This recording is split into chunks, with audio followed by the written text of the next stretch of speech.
Welcome to part two of the review shir on Parshat Vayakhel Tov Shinayin Vav, post Tfilat Arvit, and now we'll go over just where exactly we've gotten up to. So we began, of course, with problems of Vayakhel seeming to contain no particularly new information to the point where we have very little new Rashi. But there's only one thing really that seems to be introduced here that Rashi felt he needed to explain, other than the Inyanim of Shabbat, which we got to in terms of the Mishkan, and that was the Marot HaTzovot. And there he gives us a long description of the discussion between Moshe Rabbeinu and HaKadosh Baruch Hu, and the value of the Marot HaTzovot, which we should get back to. But other than that, it seems to be a rather problematic parsha in terms of, other than telling us the Chavivos and Yisrael and the 5-time repetition of the Inyan of the Mishkan, as Rabbi Vayakhel points out, in terms of what exactly we're supposed to learn from it, it was difficult to discover what the new thing was. But then we came to recognize that the overall structure of these parshiyot points again very strongly, especially over here, to the way in which the Torah is being megala, the nature of the Ra that sits at the roots of human development, and the way in which we're supposed to be metaking that. And surprisingly, the place that took us, we got to it through analyzing the simple structure of all of the parshas that we're going to get in Mishkan, and recognize that the turning point of the chiasm, the structure, which we start going back up in terms of Bnei Yisrael, is specifically through Hakelah. In other words, the idea of Vayakhel qua Vayakhel is the Chiddush of Vayakhel. And we found that in the beautiful Margalit Tova that was Rabbi Elazar ben Azariah's drasha in the Gemara in Chagiga, that describes the nature of Hakel as serving Hakel, meaning that there is no need to define what it is that you get out of it, such that you can ask the Taf Lama Ba'im. Rather, the Taf can be Ba'im Li'tein Sachar L'Mevi'ehem because of their presence, such that the mob aspect, which is always what we would expect to find if we're looking for a gilui of what underlying currents are taking place in a mind, the best way to discover them is in mob behavior. So mob behavior will always destroy the inhibitions and the civilized veneers that provide some level of control of behavior. And therefore, in the actual Vayikael Ha'am al Aharon was the beginning of the expression of the profundity, as the Zohar says, of the Sitra Achra, of the dark side. And there was that dark side, the essential nature of that dark side, which we'll get back to, which is very important to recognize, is that the nature of the Sitra Achra is specifically an element of mobs, and it's important to understand that. Because in the same way that you have emergent behavior, in terms of aspirations, you have emergent behavior in terms of psychology and the interrelationship, not only of mobs per se, but of the mob which is our mind. We basically have different elements of our mind, different agents of mind, in Minsky's famous words. And the emergent personality and persona that comes of that is a creation of a mob of balancing factors in which we reach a particular balance, and it's very easy to throw that balance off, as we know. And we call that losing our balance. We call that losing it. It takes a tremendous amount of control to maintain the elements of chaos, which are traced back to Tohu Vavohu. We know that the Torah considers this to be very much part of the Mekorot of Ra, because the idea of B'mitzolot Yam Kol Chatotam, that idea of B'mitzolot relates back to the Mabul, which relates to the Tahom, and the Tahom Rabbah, and the way that the nature of randomness, which is the way in which the world evolves, is fundamentally a petach to all types of issues that are not built to order. And if they're not built to order, then we lack in the entire concept of Malachas Machshavas. The more chaotic things become, the more open they are to uncontrolled behaviors, and therefore to lowest common denominator.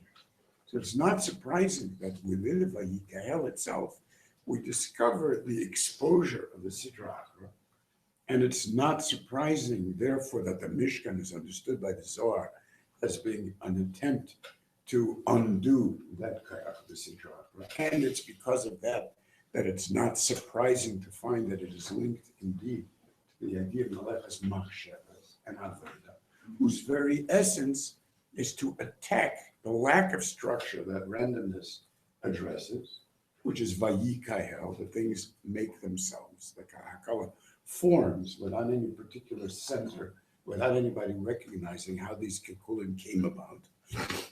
And in exactly the same way, we found that the structure of the Malachas Machshavas and the idea that things can only be what they are is obviously the way that we're going to attempt to be metakim that issue. But what we were shocked at discovering is that the only parsha in the Torah that is called Vayakhel, and it opens with Vayakhel, and is built around Vayakhel, is the specific attempt of Moshe to utilize that very same interaction and interrelationship in order to be metakim that which was mifukal. And as the Medrash points out, that is a very problematic concept.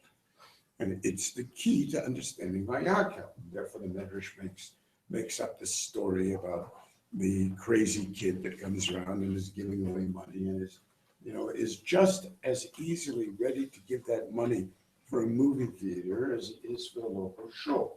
And the kilko in that is the fact that he needs to be told to stop. We understand that the need to be told to stop in the Medrash is precisely what our parsha considers to be a disaster and makes tremendous fuss of it. And it's out of that disaster that we end up learning Hilchos Shabbos, as we'll see. But in that actual event, people have to stop doing their melacha to come and run to Moshe and to warn him that Marbim Ha'am Lavi, which is clearly connected to the child in the Medrash. And Moshe Rabbeinu has to be Vayaviru Kol B'machana. Nobody's allowed to continue to bring anything from Malachat HaMishkan. That is part of a mob psychology. I was just talking to Barnea, I mentioned it, actually myself, and I mentioned even Barnea, but Barnea had this actually happen to him. It was an amazing story, that there was exactly this story of a crazy kid, so to speak, who was just giving out millions of dollars, buying houses left every time he would suggest, how about this house, buy this house, buy this house. Give him, a few $100,000 to do this, do that. And it finally got to the point where he couldn't have anything to do with him anymore. And indeed, the guy ended up taking a boat and disappearing, probably committed suicide. But it was a craziness that made it impossible to deal with him, no matter how much possibilities there were. Potential it was unusable. It was a tremendous specific point that even though he gave money, he wasn't connected to what I was doing, and there was no geschmack, and it felt weird, as opposed to a person who says, I want to help you with your programming, gives a small amount of money, I have a partner. It wasn't a partner. No, that's That was the story with Rabbi Kamenetsky. It's a famous story that someone gave a lot of money. Rabbi Yaakov said like he thinks something's wrong with this person. He gave too much money. Yeah, He so committed wouldn't take suicide. yeah, it's the same kind of story. I mean, this happened just a few years ago, 10 years ago. Last year, 2 years ago, isn't it? This last 2 years ago. That's when he disappeared, but this mice is 2008, Yeah. 2007. Okay, but I mean, it's a very real phenomenon. It sounds like, I'm telling you, you wouldn't take the money, you think I'm crazy, but it's really deeply disturbing. And this is exactly what the Medrash is pointing out, which means that we're asking, how does the tikkun of the Vayakhel, an emergent behavior in terms of psychology, how does it become addressed by emergent behavior in terms of psychology? And it relates very deeply to the underlying problems in terms of Maaseh Bereshis, in that you will recall that the Ve'ela told us doesn't exist in Bereshis. Just Eila told us. Did you stop? Sorry? Thanks. What? Nothing. It's good enough. So that what you have is a psul of the randomness that was taking place before. Right? So we had told Lavo, ma pasal told Lavo, and therefore it's pasal tarishona. But it's also pasal all of the alternative universes that emerge from that told Lavo. So we recognize as being part of a process that ends up being extremely wasteful in terms of volunteer, so to speak. And that is the way in which the world is born. It's born in the sin of wastefulness. It's born, and that's basically Kerry. That's the idea. That's Bilam's idea. In other words, to say that the world is meant to be effective and meaningful and Kodesh V'Torah makes no sense when you look at reproduction, because it's built on waste. And there's no other way for it to work except in waste. I mean, waste is such an astonishing degree that when you take that and you translate it into galaxies and planets and, throwing out 100 million galaxies in order to get one and so on, it's no different than human reproduction. And all of that information, and they take billions of years to create one sperm cell, is looked at as if it's valueless and nothing. I mean, it's the same thing in creating universes. You're talking about billions of years of information that basically end up developing all of this, and you ask yourself, what is it for? That is the hoter aspect, which becomes very, very important in terms of Purim, Kabbalah Satera, and dealing with the question of waste b'chol, which is the idea of Sitra Achra. And as we said, Avodah Zarah itself is viewed as waste products, and that's why Pa'or becomes so central in understanding Avodah Zarah. It's part of the way that the world has to develop and then has to get beyond, essentially. So it is in and of itself wasteful. That's why if we're going to address the Sitra Achra, this is the place that we address it. And therefore, the Medrash is asking how in the world you can address that if you're actually utilizing exactly the same kohot. It's the same crazy kid that's going to be giving money for the theater. It's the same crazy kid that's going to be giving money for the Mishkan, and it's going to be Bahoter. And everybody's going to look at it as doesn't make any sense. We don't want this money. We don't want this involvement. And leaves it at that. Not understandable. And that is a very deep issue in trying to understand Vayakhel. Take it from that point of view. We can now also point out some of the bizarre structural problems. We know that back at last week's parsha, which is the transitional parsha between the first two and the last two of the actual construction of the Mishnah. So over there, what we had was the opening is talking about 3 trumais, right? And then the crazy thing in which all of a sudden we get back to what appears to be truma. And you have Vaydaber Hashem al Moshe lemor, v'asita ki yor nechoshet, chanon nechoshet lo rachza. As we pointed out last week, the word v'asita takes us back to truma by definition. And there it is in terms of v'asita. And if that's the case, it's absolutely out of its place. So we tried to relate it back to Yom Kippurim and Asar Kiddushim and so on with Amish Tfilas. But I mean, it sticks out like a sore thumb. Now, when we realize that there's a very, very good reason for this, but we only realize it in this parsha. And we only realize it in context of an understanding of what the undoing of the elements of the Sitra Achra that we spoke about before are about. And remember, we did not introduce the Mar'ot HaTzovot until this week's parsha. So if you recall, Rashi says, what is the Mar'ot HaTzovot? Benot Yisrael hayu bi'adan mar'ot shira'ot behem, kishen mitkashtot. ואף אותן לא עיכבו מלהביא לנדבת המשכן. So they brought their personal mirror, highly polished נחושת. והיה מואס משה בהן מפני שעשויים ליצר הרע. Moshe didn't want to accept that. אמר לה הקדוש ברוך הוא, קבל, כי אלו חביבים עליי מן הכל. שעל ידיהם, זה הלשון של מראות הצובעות, לפי ההגדה, צובעות, שעל ידיהם העמידו הנשים צבאות רבות במצרים, כשהיו בעליהם יגעים בעבודת פרח, היו הולכות ומוליכות להם מאכל ומשתה, מאכילות אותם, ונוטלות המראות, וכל אחד רואה עצמה עם בעלה במראה ומשדלתו בדברים, לומר אני נאה ממך, ומתוך כך בהביאות בעליהם לידי תאווה, נזקקות להם ומתעברות ויולדות שם. That's the תחת התפוח או הרתיחה, that's the מראות הצובות.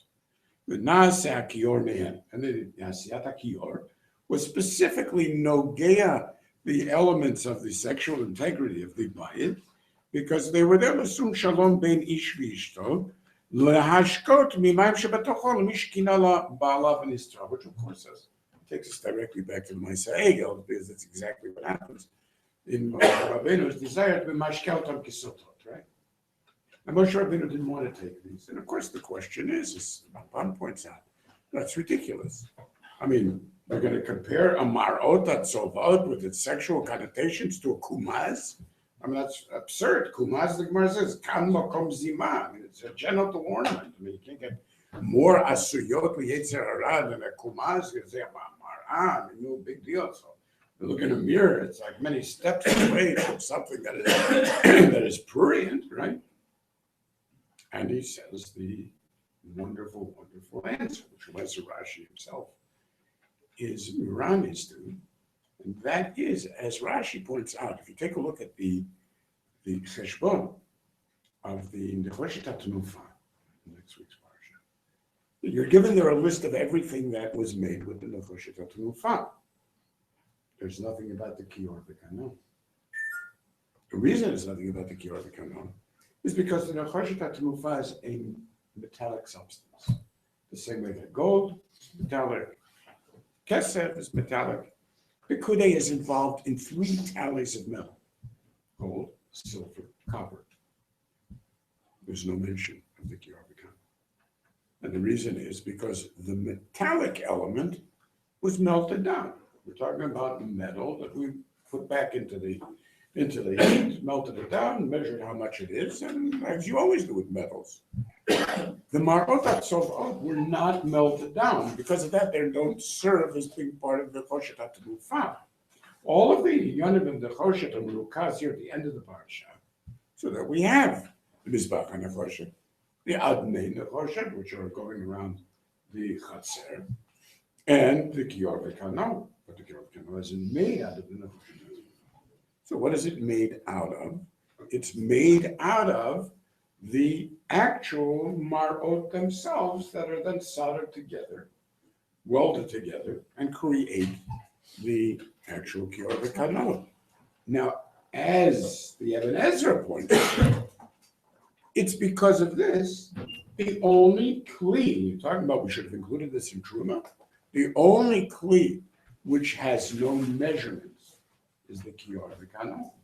Why did the Kior V'Kanon have no measurements? Because there was no measurement. They were a direct creation of the marot, and therefore, as many marot as would be, that's how big it would be, with the can to match, right? Now that means that if in Ki Tisa we are listing the nature of the trumot, so have to show us trumot. The trumot was the nidavot, in which all of those things are tnufa, that's the lashon of trumah. But the Kior V'Kanon couldn't have been listed before because these materials are irrelevant to the Kior V'Kanon, and in fact are a new source of material. Therefore, they're listed as a separate parsha after. But that adds another layer to the chiastic structure, because it means we end here with the Kior in exactly the same way that we began over there with the nature of the Chaparah Nafshotechem with the Kior. You see. The importance of this is very simple.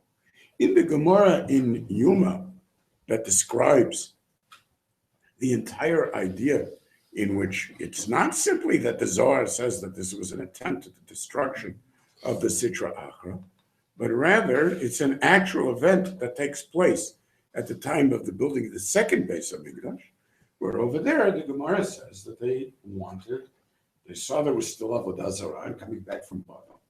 Okay, so then we find in Ezra and Nehemiah, what did they say? It says, Vayitzaku, it said, B'kol Gadol. What did they say? They said, Baya, Hainu Haita Achrivu L'Mikdasha, Kalya Le'echala, Katunu L'Kol Tzadiki, Ikdunu L'Yisrael Mi'areon, V'adayin Merakid Beiran. It's ridiculous. What do we need it for? They said, HaKadosh Baruch Hu, we can't handle it. We obviously don't know how to handle it. And after all, Klum, Yahavita Lan, Ela L'Kabula V'Agra, it's only for us to be able to be Zerka to have schar. We're mevatel on the schar. We don't want the Yitzhar. And we don't want the schar of the Yitzhar. So lo iyu be'inan v'lo avri be'inan. Nofal pitka bin hashamayim. Peace comes down and it has a standby. Emet. Shema mina, the kotamot shel HaKadosh Baruch Hu is emet. Okay, fine. So what are they going to do? So otivu betanita tlati yumi v'tlatu levuta. So they make a ta'anit, 3 days and 3 nights. And then HaKadosh Baruch Hu is Megala, and out comes Guria de Nura Beit Kodesh HaKodeshim, Omaru Navi LeYisrael, Hainu Yitzur Avodat Kochavi. Zot HaRishah. So, okay, they grab it, and they work out what to do with it. And it's all a long story. We won't talk about it. But anyway, so they get rid of it. Okay. Then they say, oh, you're the Eid Ratzoni. So now, of course, the obvious idea is to get rid of sex, because it causes so many problems. We don't have to get rid of the Yetzirah of Ezra. So they decide we'll try to go all the way, Okay. So the Eid Ratzonu. So we should be going Rachmi, Yitzhak Davera. So boy Rachmi, this time they get the Yetzirah, but the Yetzirah says you better watch out, because you could start up with that Avodah Jazz, it ain't gonna notice. You don't even notice the result. Obviously, we do notice the result, and it's the listlessness and boredom that we have in Avodas Hashem, which is because we don't have that yet to be able to drive as needed. Sarah says, but you can't start up with me, because if you start up with me, so then you're going to destroy the world. Kal Ya'alma. So they said, maybe he's telling the truth. We better not act too hastily. So they put the Yetzirah in prison for 3 days, and sure enough, all reproductive processes stop. They can't even find a chicken that's laid an egg in the past 3 days. It's all over. And they decide, okay, they look for an egg, fresh egg in the entire earth, so they can't find a single one. Okay, fine. This, of course, is connected what we were talking about before, the destruction of the whole binyan of the Sitra according to the Zohar, which means that in our parsha, we did exactly the same thing, you understand, that they did in the second Beis Hamikdash. We begin with Yitzhak Avodah, and we end with HaKadosh Baruch Hu saying that you need to incorporate as well the Yetzer for Arayas, which is the reason that Moshe Rabbeinu did not want to take the Mar'ot in the first place, because they remained Mar'ot. The Kumaz was melted down, was not a problem. But this remains Mar'ot, and Adrab HaKadosh Baruch Hu says that this is more choshev than all, which means that the entire description of the parsha from beginning to end is the utilization of the very issues that create the problems in the first place. And the entire thing is an expression of that medrash, of the crazy kid, whether it's the theater on one end or whether it's the shul on the other end. It seems to be the same thing. And we don't understand how it is that we're doing something real is simply switching the points of the donation from one to another. And yet this is supposed to be the tikkun of the entire issue. It's the tikkun of the ego. It makes it possible for us to live once again with this, the loss that we had, the horrible losses that we had, right? And like Yitabalo, there's probably never a sense of Avelut as profound as the loss of the Adoyim, until the Churban Beis Hamikdash itself. I mean, it's an indescribable loss, which is important for you to think of what that would feel like, and what the meaning of having Adoyim were, and what it would be to strip yourself of those Adoyim. It's become such a powerful sense that it even becomes the modern Hebrew word of lehit natzel. There's no boker in the Torah for using lehit natzel to apologize. Right? It's a completely modern usage. But the idea of the lehit natzel is the sense of just willing to strip yourself of whatever is necessary to do, and I'll do it.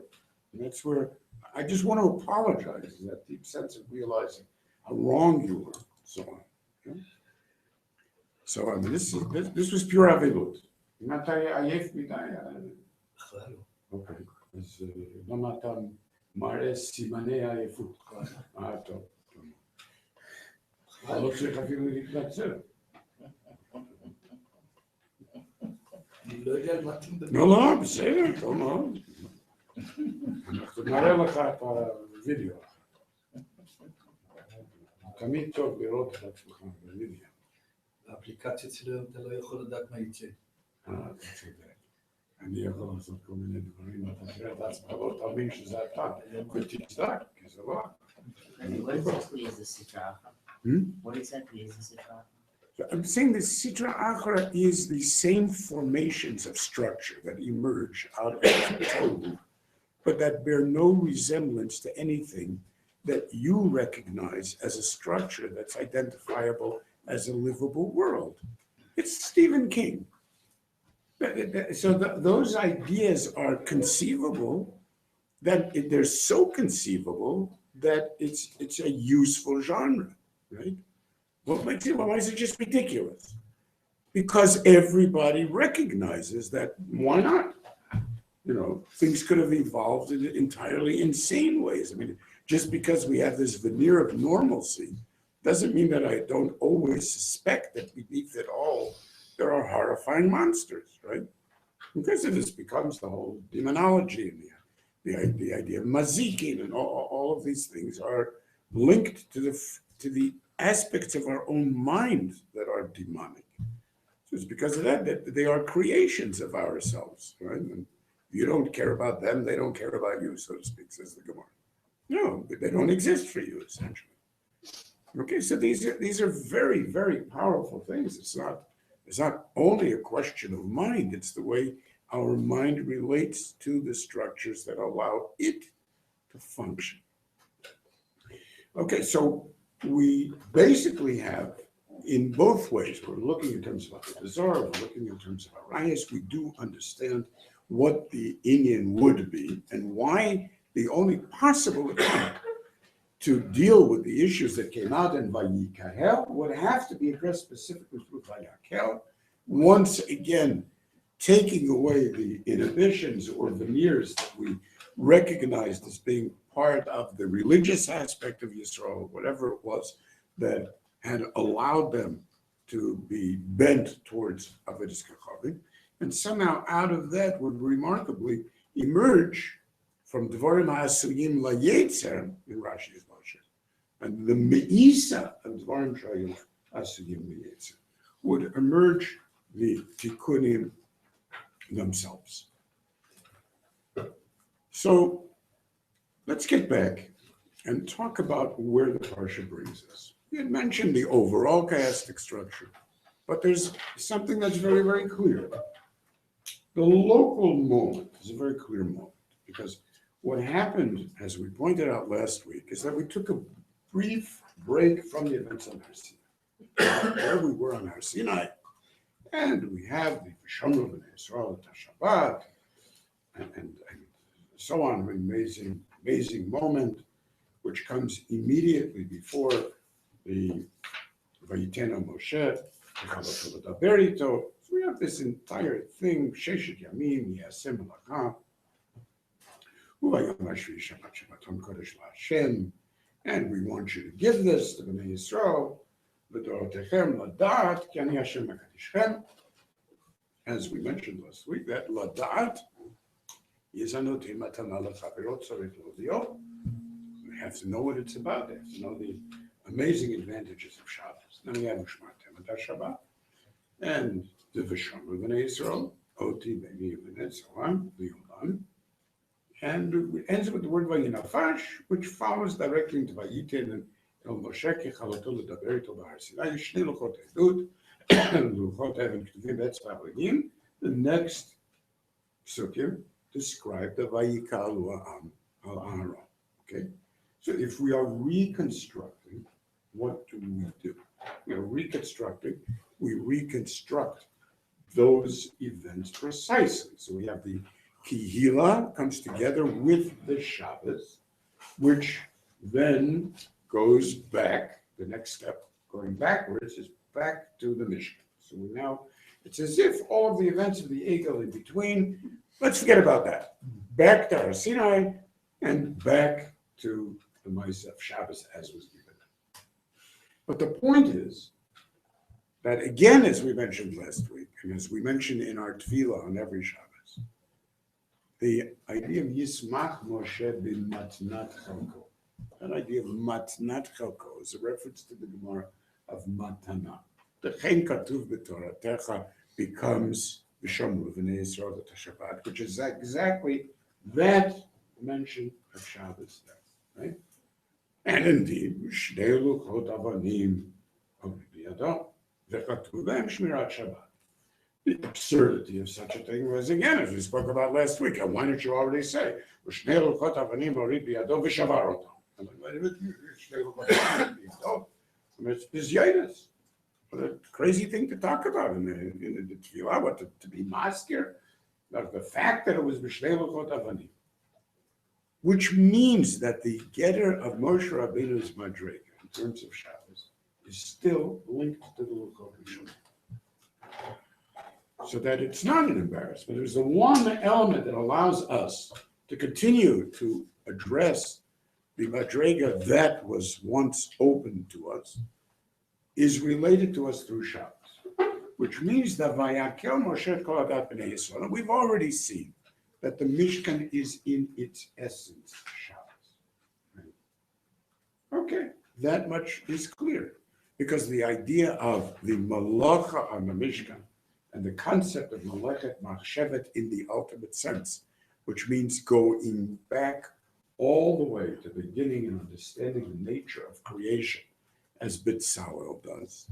And that nature of creation is linked to the Otiyot Shemayim V'Haaretz and becomes the way in which the ultimate Malechet Machshevet is affected. Please, gentlemen, these are things that we understand from the depths of our own contemporary reality. If we want to understand something and we want to utilize ultimate Malechet Machshevet, we don't play games like alchemists do.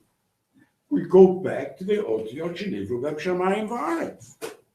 We identify every single element, the number of electrons that are going to orbit that particular nuclear structure, which will allow for the behavior that we see on the surface, right? And which will be able to create all types of things that people never could dream of. So we could create new materials that were undreamed of ever, much more than any alchemist can do. Why? Only because we're makir that madrega of Otiyot Shenivru B'Hem Shamayim V'Haaretz. I'm not going to play games and mix at random substances and get myself blown up with a chemistry set in order to be able to discover what the world is about. If I want a new element, I'll make a new element. If I want a new mineral, I can easily form new minerals. If I need materials that have completely different behavioral aspects to them that exist in nature, I manufacture them to my specifications.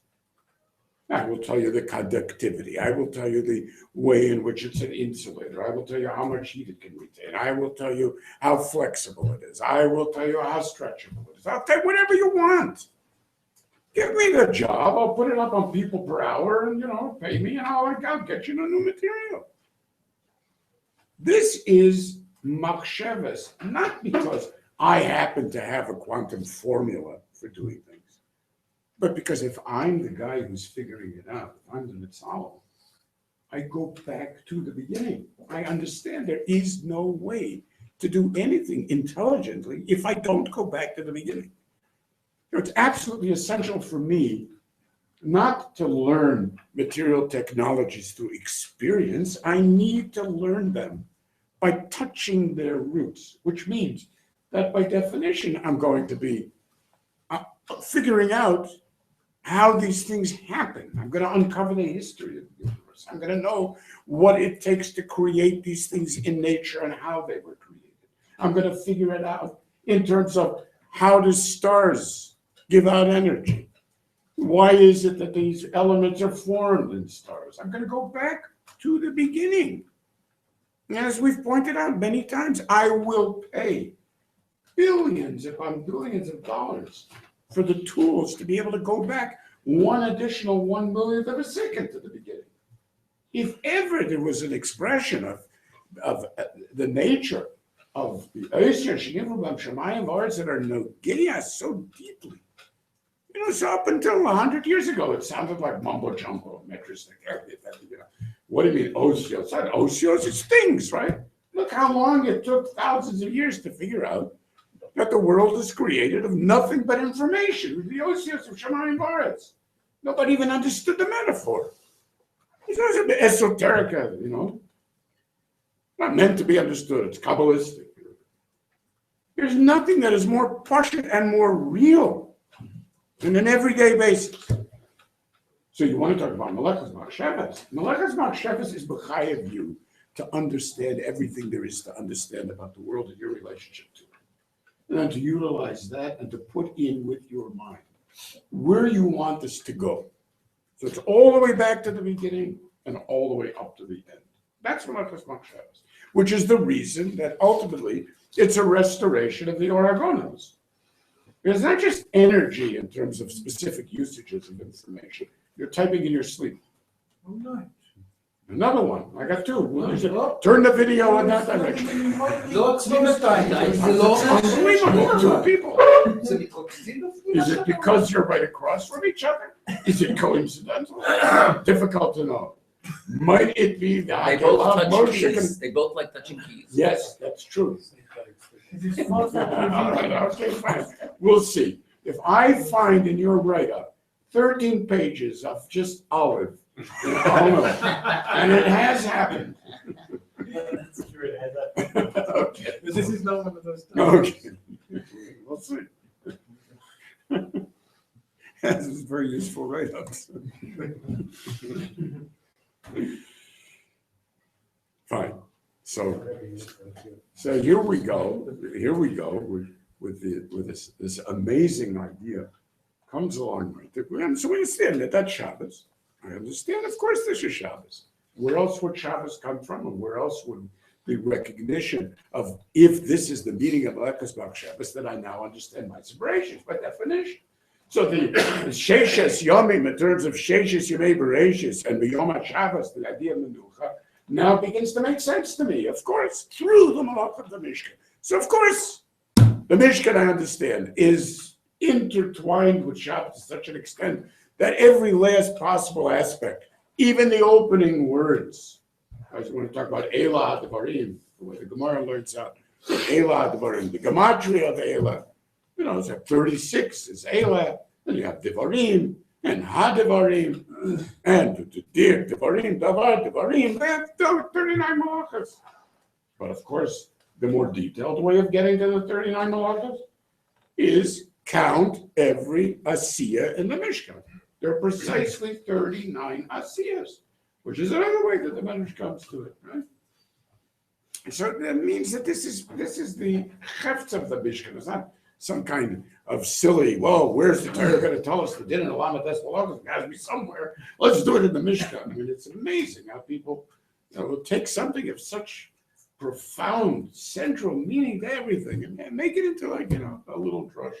When the Mamish, that's Yisodot Shemayim V'Aretz, stand on it. But listen to this. That's in terms of the Asiya. Here we're talking about what appears to be merely the randomness of that Asiya. And we talk about the Vayakhel on that level of Moshe Rabbeinu, of also expressing some of the aspects that are chaotic behavior that is pointed out by the Medrash of the child that's giving money to the theater.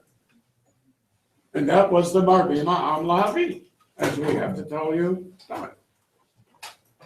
Amazingly, however, just the Gemara Shabbos says, I just want to quote it. The Gemara Shabbos asks, now what about Hotzah Gufa? How do we know that there's an Isser Hotzah? Says the Gemara. Well, after all, it says over here. Give me. Yeah. So where do we have a marker for Hotzah? It doesn't say anything about Hotzah in the V'asisa.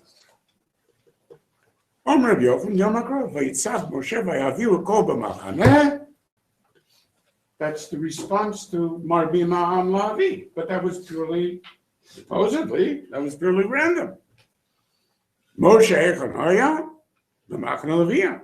Machna Leviyah is Rishus Harabim. He's telling Yisrael, Lo tafiku v'tetu, Rishut Yachid ditchulu Rishut Harabim. Says the Gemara, I understand. Well, who said this is happening on Shabbos? Where did Shabbos come into the picture over here, B'klal? I mean, I thought it was just a question that there was too much stuff, right? Maide Shabbat koi, Dilma b'chol koi, umishum de shlim alei malacha, k'dichtiv ha'malachai tadayan. How did all of a sudden get connected to Shabbos? And unbelievably, what is the raya in the Gemara that it's got to be Shabbos? Because it says Vayaviru kol b'mach. And it says Vayaviru by Yom Kippurim. Ve'evarta shofar truah mala alan b'yom asur, avkam b'yom asur. This is where Shabbos is presented as Shabbat Shabbaton, which is the relation to Yom Kippur, which takes us back to Achas B'Shana, which takes us back to Kior V'Kano, which brings the whole thing together as somehow, magically, even the things that we looked at as being the problems, being related directly to the inyanim of the Mishkan. Now, if that's the case, that it's Shaykh Malachas Machshavas, it's not just that. Let us remember that one of the most striking things is, I mean, when Taisvis asks the question of why in the world we begin the second Shabbos with Hotzah, starts talking about Hotzah as Malach HaGeruah, I mean, it's the most unbelievably meaningless question it's possible to ask. We don't start in the second Shabbos with Hotzah. We don't talk about anything else but Hotzah in the second Shabbos. We have a couple of pages for all of the other 39 Malachas, and the rest of the Masechta is only about Hotzah. So we start off with Hotzah, then B'mai Isha Yotzah, then B'mai Behela Yotzah, and we have all the Hamotzi, and I think it's like ridiculous. There's nothing that's not about Hotzah, except for a couple of Mishnayos and Rabbi Akiva. And then we have another Masechta, nice, big, long Masechta Eruvin. It's about Hotzah. Nothing else. Don't ask a question, why do we talk about Hotzah? And that means that the centerpiece is learned out from this chaotic moment. No more. And how does that reflect back on my separations? Precisely. Because what happens with my separations? Exactly the same thing. So betchila haya ha'olam holechu mitrachev kishtei pekayot shel shatim. What's that holechu mitrachev? Overdone. Ad shegar bo HaKadosh Baruch Hu v'amar lo die. That's exactly what Moshe does. Is go erbe and v'amar them die. And that's Hamalachayta Dayan, which was the nature of my separations, is also the hoter. And the difference is, of course, is that if it isn't the hoter, then all you have is a program. Malachas Machshavas is only meaningful when it's Machshavas in terms of selection of information. There's no Machshavas that isn't selection. It can't be Machshavas if this is the way it is, if this is the way it is, and that's the way it is. The point of the Vahoter is the only thing that makes anything meaningful. So the fact that we create the nature of information which we then could select and make a malacha in a universe of randomness is served specifically by the Vahoter. Not only that, it ties back into the Vayakhel Hashemayim Haaretz, Asher bara Elohim la'asot, because that's exactly the way that the Rishonim explain la'asot. So the la'asot means we have provided sufficient to allow for asiyah, but that asiyah is now the continuation of the development that we have up until this point. That's why the oti beini uvenechem, the other oath that we have is Mila, which is exactly the same issue. Because over there we will present you with your biology, but it's going to be Vahotera. You do not need that foreskin. Now, the choice of what it is that you want to do about that is exactly the issue of Malachos Machshavas, because it says this is La'asot. Now you do. And so it leaves you with the La'asot. You say, well, yeah. So HaKadosh Baruch Hu couldn't work things out. They wouldn't have to go through all this mishigas, cutting off pieces of skin. Who needs this? I mean, make a better job of it. But that's the point. And so let me try to explain it. That's the point. You are expected to do the job. So this becomes now the essence of the Mishkan's connection to Asiya. That means the interrelationship of Shabbos v'chol is through Mishkan. Not just Hotzah Nerishos Mashos, but in terms of time as well, to understand the implications of such. And this serves Lamaisa as an understanding of the reason that the Gemara Chagiga talks about the harchava of the Olam, specifically. So what is the meaning of the Shati? That's a beautiful Gemara. It's a very cute story also.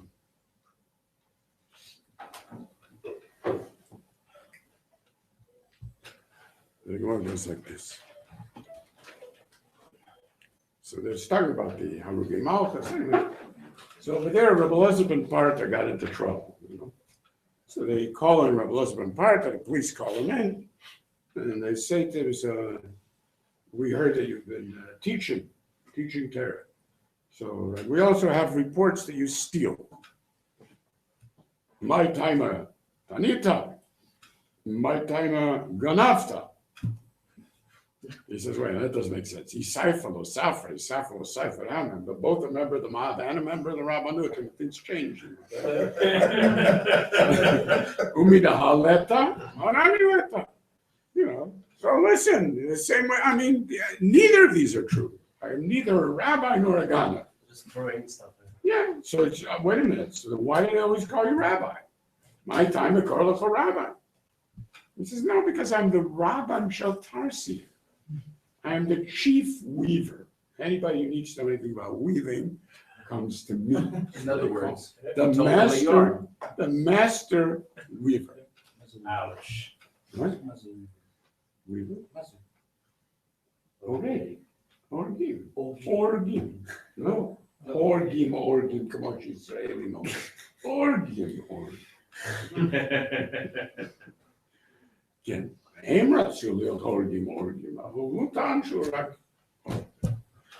So they said, oh, come off it. What do you know about weaving? It's ridiculous. So I tell a Trekiburi, so they bring him 2 spools of thread. One of them is Shati and one of them is Arev, right? So they said, okay, Rabbi of the Tarsi, tell us which one is the Shati and which one is the Arev. So what happens? A miracle happens. So a female bee comes along, the queen bee comes and settles on the Shati. So he realizes this must be the female aspect of weaving, right? Because the Arev is the penetrator. So the Arev is the masculine and the Shati is the feminine. But that's exactly the issue over here. This is the Vayavo al Anashim, as the Rebbe is here, which is exactly what we find in the story of the universe itself. So that the continued raveling doesn't do anything. It's just open now for penetration. And that's exactly what we're looking at in terms of the Vehoter. Of course, the story goes on. The story goes on, so they said, okay, so, if you're so innocent, how come you never come to Be'avidan, which is where we all have our debates and so on, and you're like a famous weaver, and you ought to be showing up. And he says, I'm an old man, I could get trampled to death over there. You guys are a bunch of animals. So they say, really? And how many such events do you know of? And of course, at that moment, out comes the newspaper. Sabi trampled in Avidan. So it's Rakesh Misa, and Ahuyuma, you're my Saba. Okay, so then the story goes on with this more niece and so on, and the yellow comes along. It's a beautiful story, but it's built around this idea of the Shtei Pakaya. All right.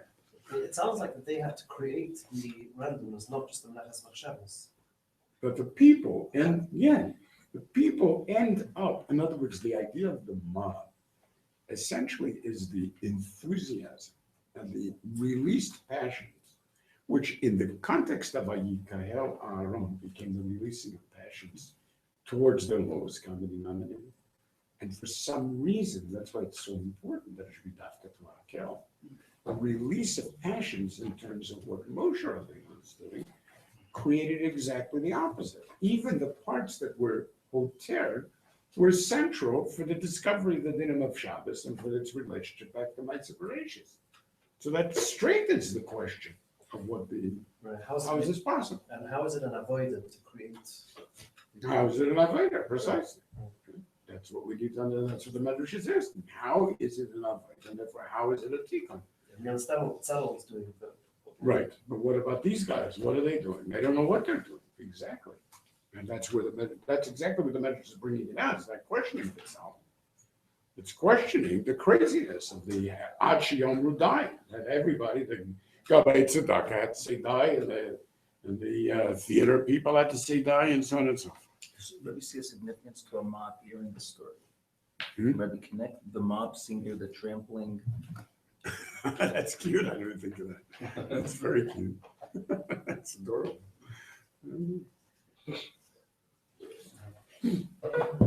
I mean, I know. I mean, the interrelationship is clear. I mean, It's that's a mob. good what he's saying. You get types of behavior that anything can happen. Exactly. Very, very cute. It's a nice one. Thank you. All right. So essentially, what is happening, therefore, here is that Vayakhel Moshe, as we saw, was exactly what we talk about in terms of our tefillos. Vayakhel Moshe means that the darga of Moshe, Matat Choko, which is mechuber still to the Yichus HaRishonim, provided the context for the Hakama. In other words, when they sat there, they were standing in the presence of a person whose speaking was coming from that Mocha, was coming from Har Sinai, and it was exactly as if the Shnei Lokot Avanim Arid Biyado, which is what he was describing to them, are the Inyanim of Shabbos, exactly as he heard it on Har Sinai. What happens, therefore, is that what takes place is indeed random, but it's random within that which Moshe Rabbeinu did. And that is the Arizal points out Moshe Rabbeinu came with Das, and amazingly, the gematria of Erev Rav is Das. And this is the door that is called the Dor Dayan, which is very strange, but there could have been nitvas in this. And in doing so, he was going to be mechaber, utilizing his Das, everything that had gone wrong before. And you'll notice that both of the words that we have over here, Ela HaDevarim, because Devarim is Moshe Rabbeinu, and Zeh HaDavar is only Moshe Rabbeinu. The Gemara says all of the Nevi'im were said Ko Amar Hashem and so on, but only Moshe Rabbeinu uses the word Zeh HaDavar. And the point of Zeh HaDavar is always pointing to something. So we had Shem and Mishkat Kodesh Zeh. We had the Madbei Hashem Eish, which was Zeh. But we had the showing him the Menorah or Kiddush HaKodesh. It's always that which, and that only Moshe Rabbeinu. This is it. Which means that they now experience the tzivui within that darga itself of the matnas. So this, okay, now we begin to understand the issue of the chavivus and so on. Okay, at least it makes some sense. I mean, there's an amazing Rabbi Vayakhel who says that the aliyah of Moshe to be Mavakesh, the final luchas when he went up, so his aliyah was on Yom Sheni, and his Yerida was on Yom Chamishi. And because of that, what the meeting are doing on Mondays and Thursdays. What? What in the world? So in other words, ad kedei kach, the chibur, with the question of das and din and understanding and structure and mishpat, is linked to even what appeared to be just the random side issues of what was taking place at the time. That's how powerful was the issue that happened. And of course, it was the smashing of the Luchas itself that is what made this necessary, according to many of the Rishonim. And so as we are trying to recreate a connection to minds that should not be suddenly blown, so that we allow you to get some element of what would have been your welcome had you still been able to continue to wear those adayim. And again, we need to ask ourselves, how in the world can we achieve a sudden change from minus X to X without any kind of exercise that we note over here? I mean, what is happening? You know, so the fact is, It's 22 hours. it's amazing. That is the It's fact. always at the right point. So as we saw before, Meyer, we were talking about the fact that there is a latency in the brain that allows these kind of things, right? In other words, in the event, normally we think of brain damage as being the most horrific thing imaginable, and possibly have any nice effects associated with it. So removing controls of the cerebral cortex is not going to do you any good in terms of what Moshe Rabbeinu is doing with mob psychology. And yet the fact is, remarkably, in the insane cases of the discovery of idiot savant type of unbelievable covers that come as a result of a brain injury is astonishing. Where does it come from? It's all very nice to say, you know, and maybe new interactions were formed, but that doesn't allow you to be a Mozart. In other words, there needs to be some type of latent effectiveness which is being held down. And when the inhibitions are removed, sometimes the most amazing things come out of it. And there's like, I mean, there's recordings even made by some of these people. We have CDs, but it's not, people that literally could not read music the week before. It's just an astounding kind of thing. These are things that we don't quite just with knowledge, they're things that take time to. Right, it's exactly as the Ramban says. So how did B'Tzalel do it? I mean, there was no time. And how did any of these people do it? There was no time. So it can't simply be the provision of context beyond. And so here, what I need you to do is to have patience with me, because what I would like to do is to analyze the absolutely most ridiculous Hakdama of, and that's saying a lot for the right thing about it, because all of his Hakdamas are ridiculous. And they all turn out to be Ruach HaKodesh. And this one, normally you know that the more ridiculous they are, the more Ruach HaKodesh they basically are. And this one takes the cake. I mean, Mamish takes the cake. Pages and pages of utterly irrelevant material to the parsha. Yeah, okay. Okay, so I'd like to go through some of the most salient elements of it so that we can understand how he realizes that this is the central function of the Vayakhel aspect of the parsha. And it begins, at the opening, it sounds like this classical Christian message, you know, of making sure that you control your passions and you're a good boy and Shalom Melech Olav Hashem. It's whatever it's psukim. Chol b'ni dvash kitov v'nofet matok al chechecha kein de'ei chochma lenafshecha im matzata v'yesh acharit v'tikvatcha lo tikaret. Shalom HaMelech Alav Shalom המשיל החוכמה שהיא תענוג שכלי לדבש, שהוא תענוג גופני. It sounds like a fifth grade primer kind of thing. וכן הוא תמיד נוהג ברוב דבריו בספרי משלי, מדבר על ידי משלים, I should hope so, that's why it's called משלים, כדי שיזהיר האדם שיוכיח שכלו לטבעו.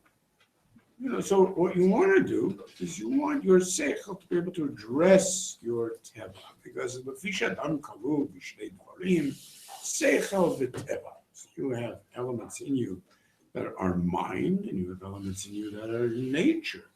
And how in the world are you supposed to address your nature unless you can use a metaphor so that it will make sense in the meaning of natural sense as opposed to rational sense, but natural sense to your teva, right? So, okay, so now, therefore you need dvarim murgashim masher hateva shakua behem. You have to have things that you experience, otherwise we can't talk to your teva without experience. Now he goes off on a tangent. He also means the mind of Teva, the Teva mind. Well, we'll see what he means. Let's try to listen to him. Now he goes off on a tangent. His first tangent. וידוע כי חלקי הנבראים השפלים ארבעה זה למעלה מזה. So he has הדומם, הצומח, החי, המדבר, and he gives examples. What do we mean by domain? What do we mean by each one of these? למעלה ממנו הצומח. What advantage does it have on the domain? Well, that's the nefesh tzomachat. L'mala min hatzomeach, you have balei chayim, that have a nefesh tenuah plus a nefesh tzomachat. So they're one step beyond, And then you have that fourth very important level of a nefesh sichlit. And if you take a look back in Ma'aser Bereishis, you will see that that's the order of Ma'aser Bereishis as well.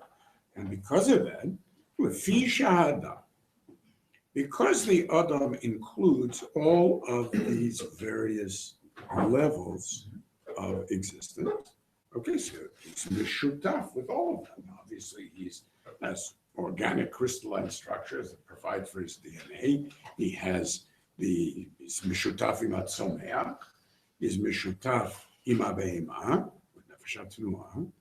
and then he has this nefesh sichlit lahachkimo, להורות אותו דרך השכל כדי שיתגבר שכלו על טבעו. So, so now you understand in the same way that the nitale tzomeach al domim, so too nitale achai al tzomeach, and so too amedaber al achai.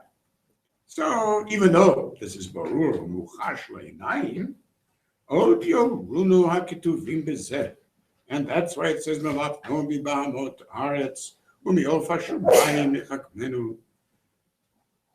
a minute. That's a very interesting way of reading the Gemara in Iyov, the pasuk in Iyov. I mean, he's reading it as, will teach us beyond the Bahamot Haaretz and beyond the Of HaShamayim Yechkom, right? The only problem is that the Gemara uses this in exactly the opposite way. It's contradicting the Gemara. The Gemara, I mean, it's a hilarious Gemara, but as the Gemara points out, actually, it's not that we figure out how to address the Teva with our brains that are now beyond the Behemot Haaretz and so on, but just the opposite. We're meant to learn from biology.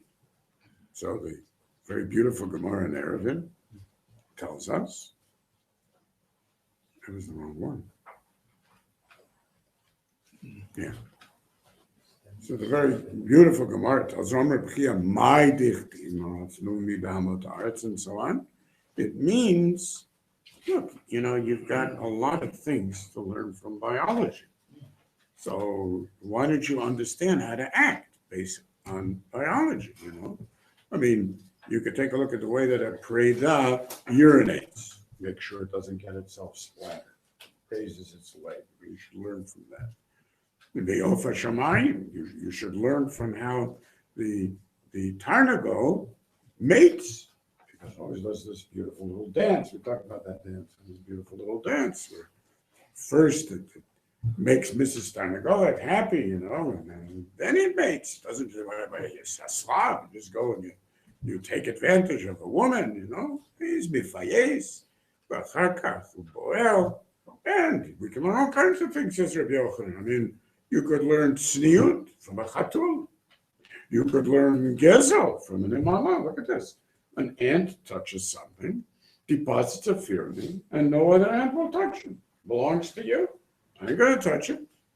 Okay. Now it's important to go through this Gemara because it's a steer throughout everything that he says, as we're going to see. Right? We would learn arayot from Yonah. We've got this amazing, this complete commitment of the relationship. That's like a lovebirds. Yonah is, will never take another mate.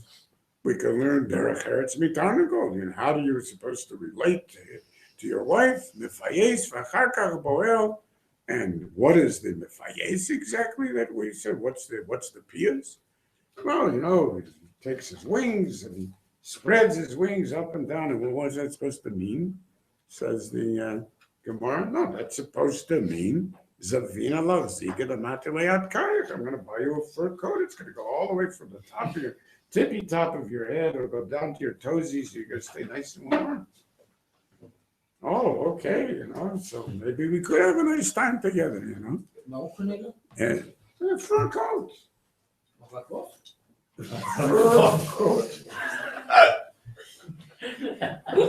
Not bad.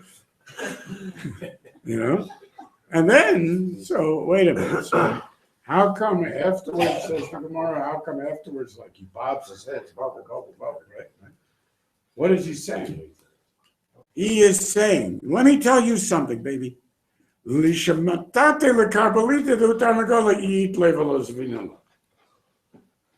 call the carbolata in English? The rooster's crest. Tear off my crest. If I have the money and I don't buy you that coat, I just don't have any money right now, but I intend to buy it to you one day. That is such an amazingly profound insight that is also something that's been discovered, that secular society discovered this only in the past 50 years, this idea that behaviors, these programmed in behaviors, are only there because they serve for adaptation purposes and are therefore useful. So why don't you learn from them instead of trying to think better than them? It always works out better. Okay, fine. So this is what the Gemara says. I don't understand why he takes the opposite approach, right? So, fine.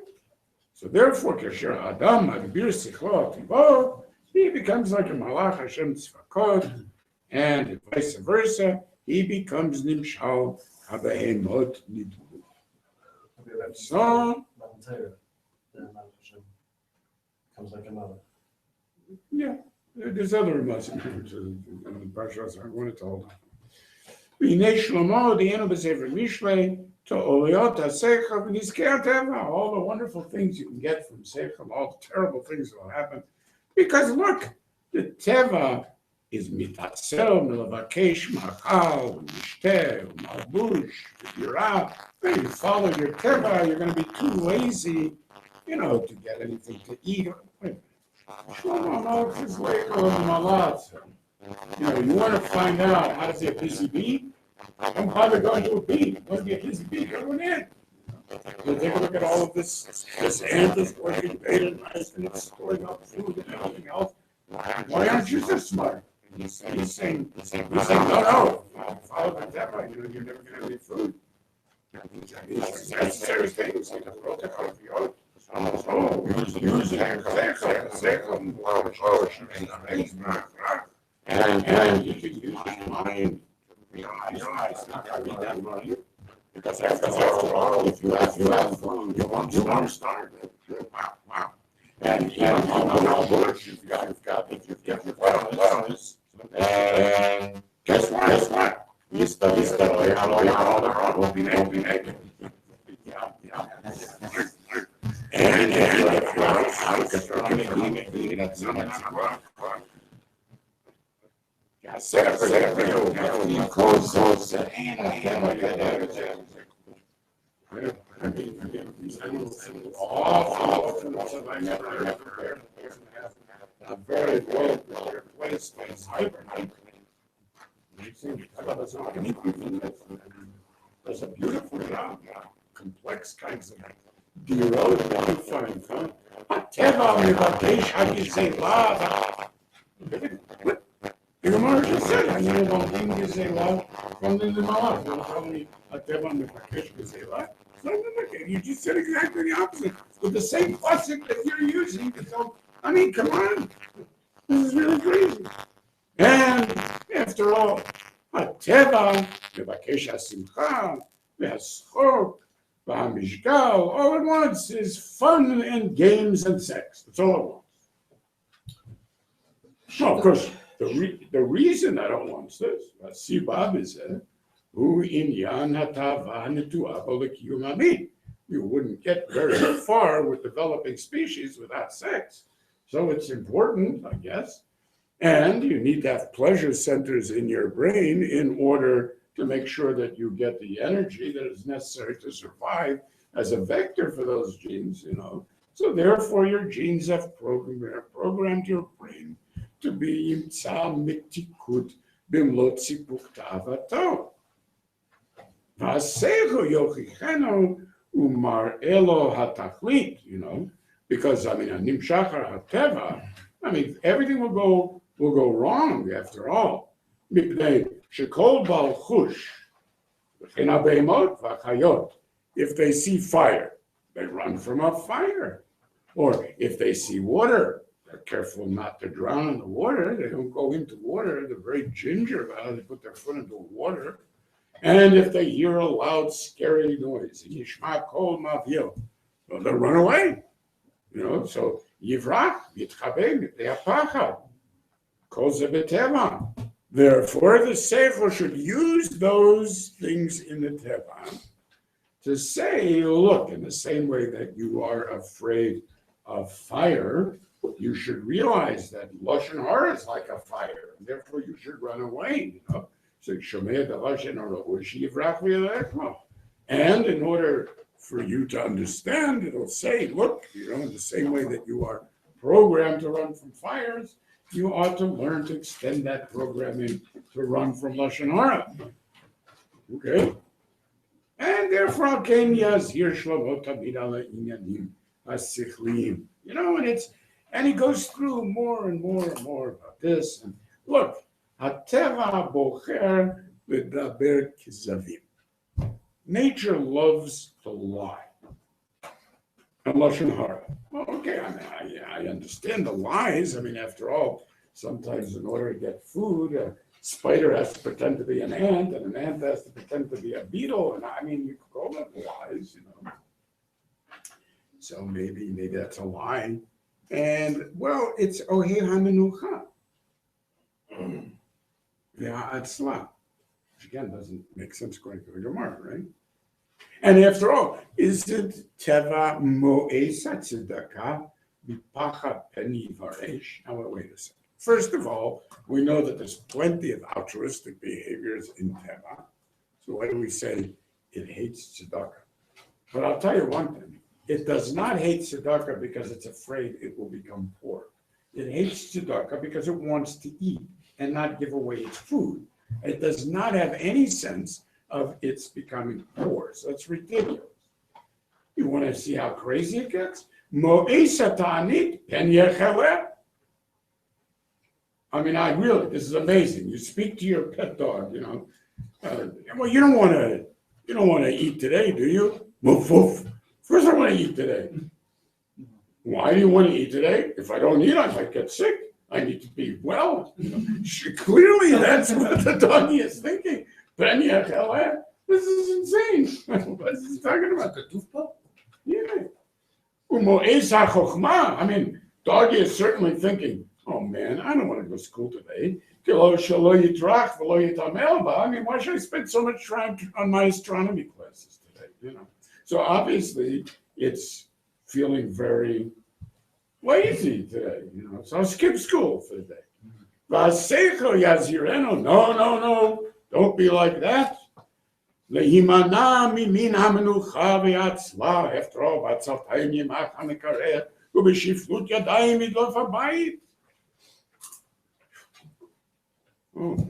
דובר שקרים לו, לא יקרא לו נגד עיניו.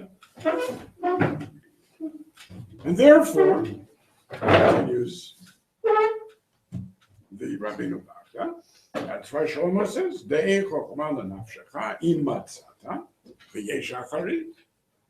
So limdenu Shlomo, ki ha-chokhmah sh'adam yodea hi lenafsho. De'ei chokhmah lenafshecha. This is the thing that's going to help you, v'yesh acharit, v'tikvatcha lo tikaret, and so on.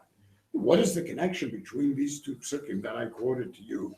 He says at the beginning, Echol b'ni dvash kitov, v'nofet matok al-chechecha, v'chein de'eh chokhmah lenafshecha im matzata. Well, the connection is that kishem shachilat advash hu tov laguf, u'matok l'chech, ken de'eh chokhmah shetishtadel ba v'timtze'ena mituka, v'to'elet yet lenafshecha. Now, let's understand, we've gone around three different ways here, right? So initially, what we said is that if you want to get a sense of things, then you have to get that sense of things metaphorically from the way that you naturally feel about them.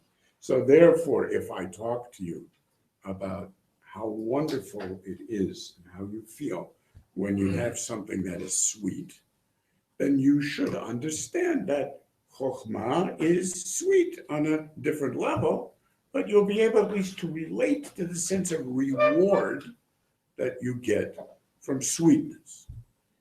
Then, he says, and you could say, look, you are not stupid enough to be standing around a fire, are you? So in the same way, you shouldn't be standing around lashon hara.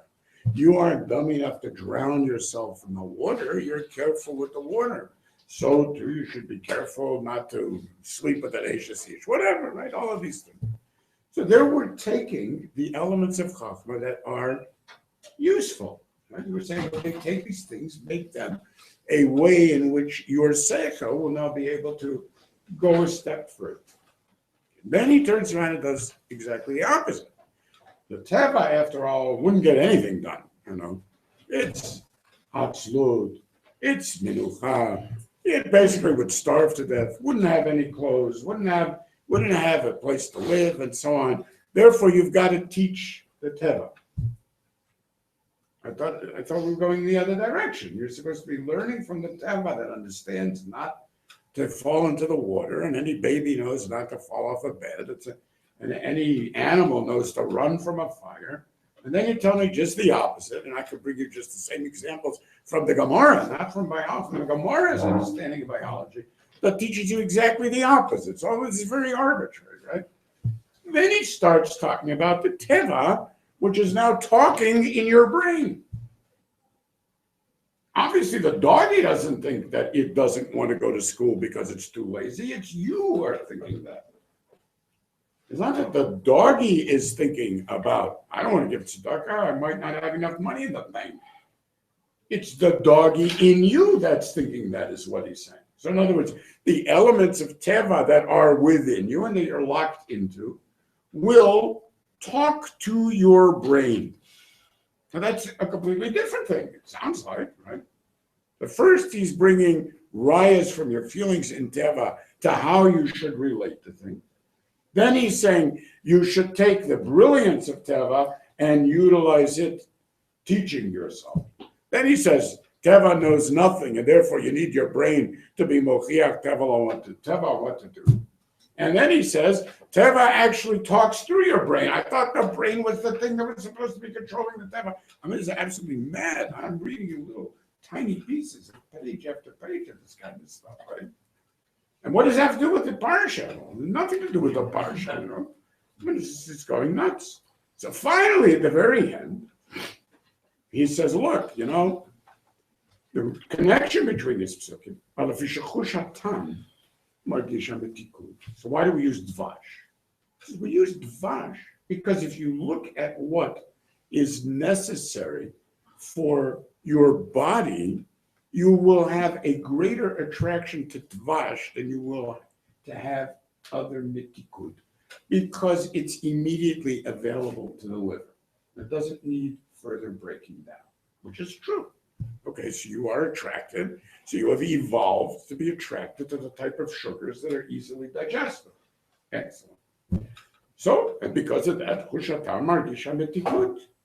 And the Dvash is Mumuzak for the Kaved, and so on and so forth. Excellent. So, Mashim Shilach Chochmah Dvash is because since that would be the maximum sweetness that you would detect in Teva, so we want you, obviously it's a silly metaphor, but it's a Chochmah, Mitukai Yoter. I mean, it says Mituki Midvash, if that's a thing.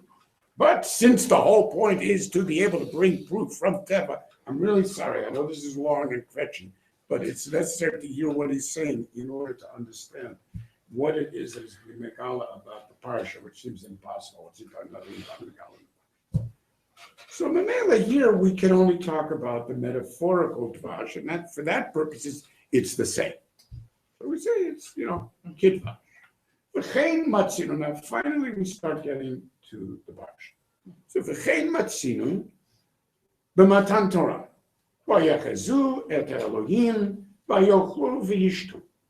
Im shil ta'anug riyat b'nei shchina shehi ha'achila ha'ruchanit l'ta'anug achila v'shtiya. Now there's an awfully big problem with using this pasuk to tell us how wonderful the Chochmah was on Har Sinai, and that is, it's this pasuk that destroyed Har Sinai.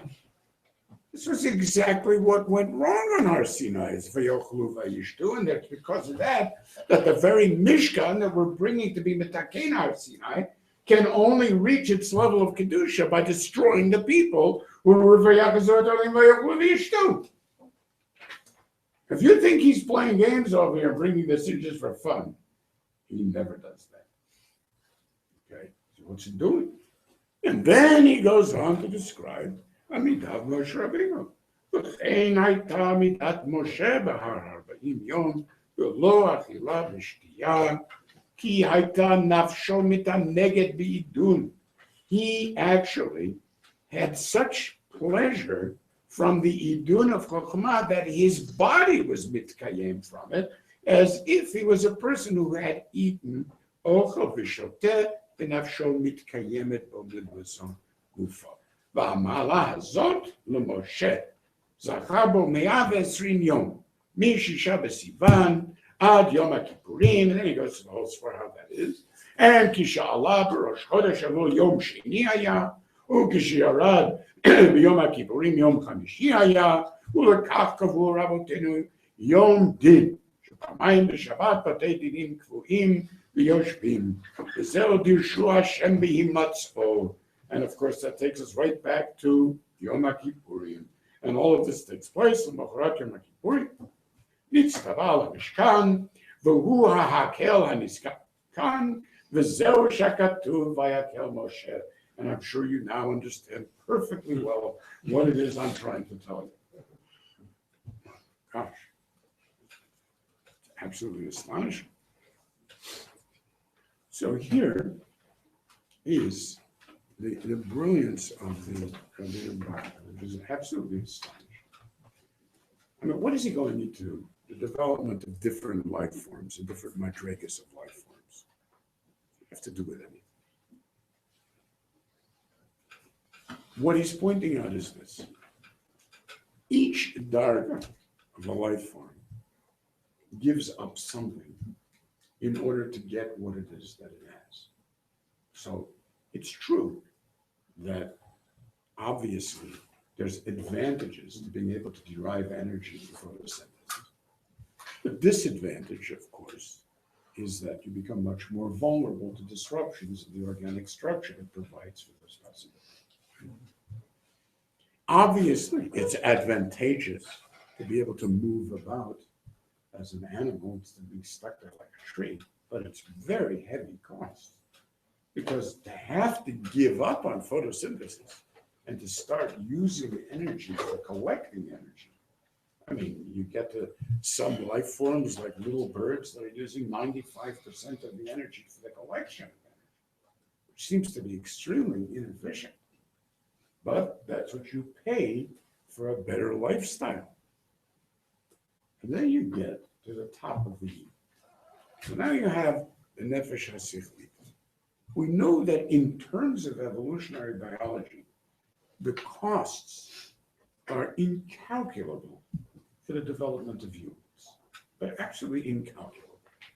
First of all, we remain vulnerable for nearly 2 decades.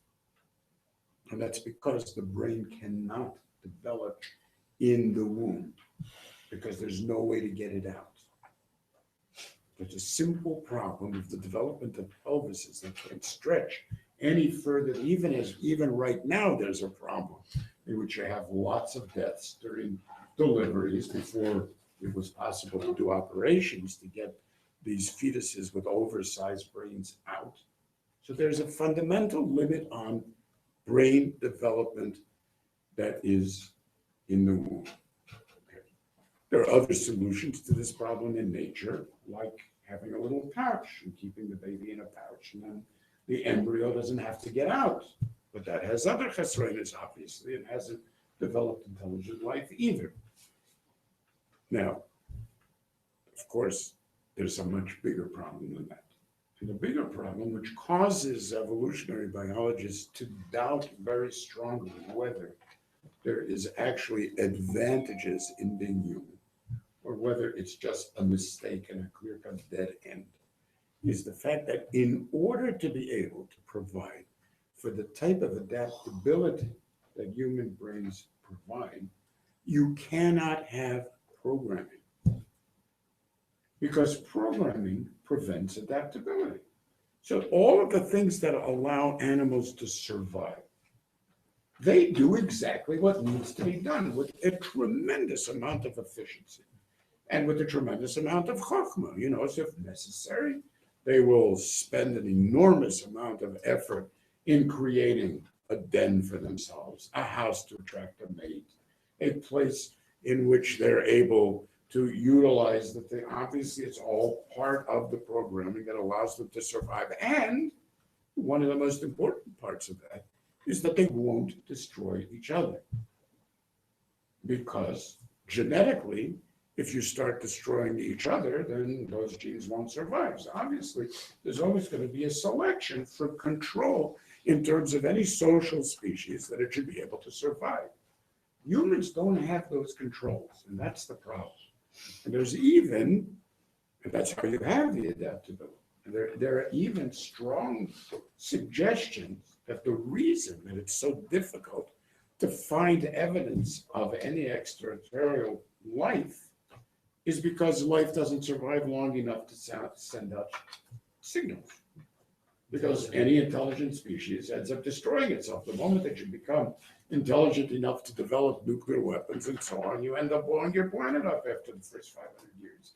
And that's very much what appears to be the case on Earth as well. I mean, what are the chances in 500 years nobody's going to start some kind of, I mean, it's almost impossible to conceive, essentially. Right? So it's a terrible, terrible loss. Now, but what's essential, says Rabbi Vayakhel, don't talk about Yetzer Haras. There's no Yetzer Haras. You are a product of evolution.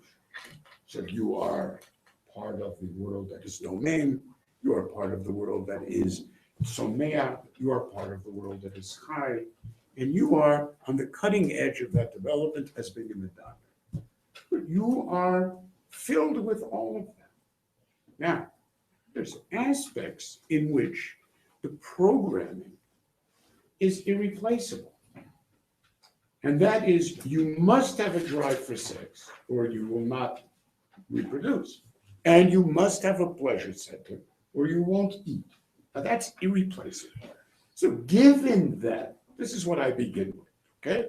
Those are two things that you're gonna have to learn to deal with. Now on the other hand, there's many, many things that you don't have in your brain, which you can learn from Teva. Look at these wonderful things. Like the Gemara says, look at these wonderful things.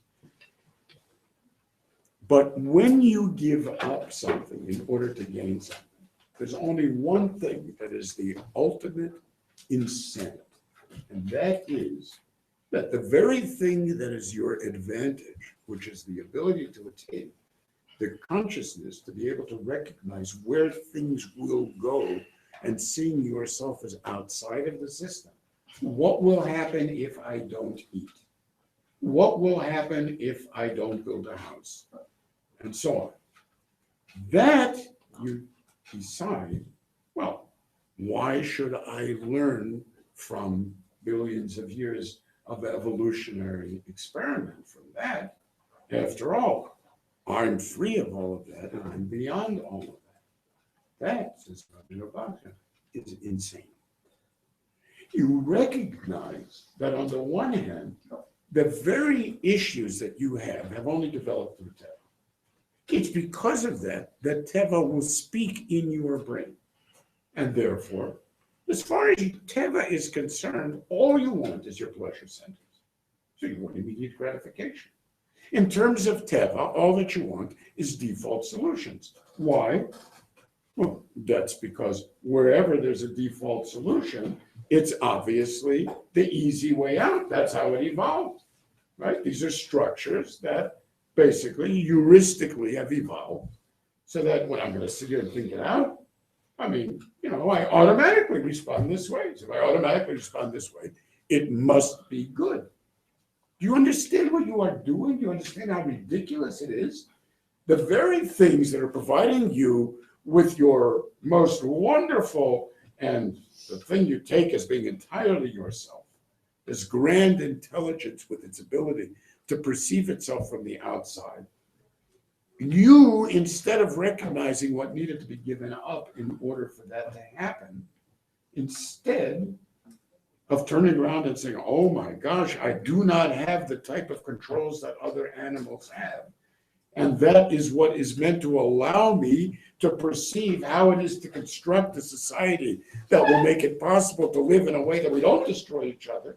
Instead, your response is, well, there's nothing about nature in my thinking. And if I want to kill the next guy, it must be because I've decided that that's the best way to survive, is to kill the next guy, or to steal this from the next guy, and so on and so forth.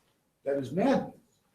That is absolute madness. Because the very thing, the first thing that you need to do before you can utilize the advantages of being intelligent is to apply the intelligence to make certain that you don't lose what everything else has.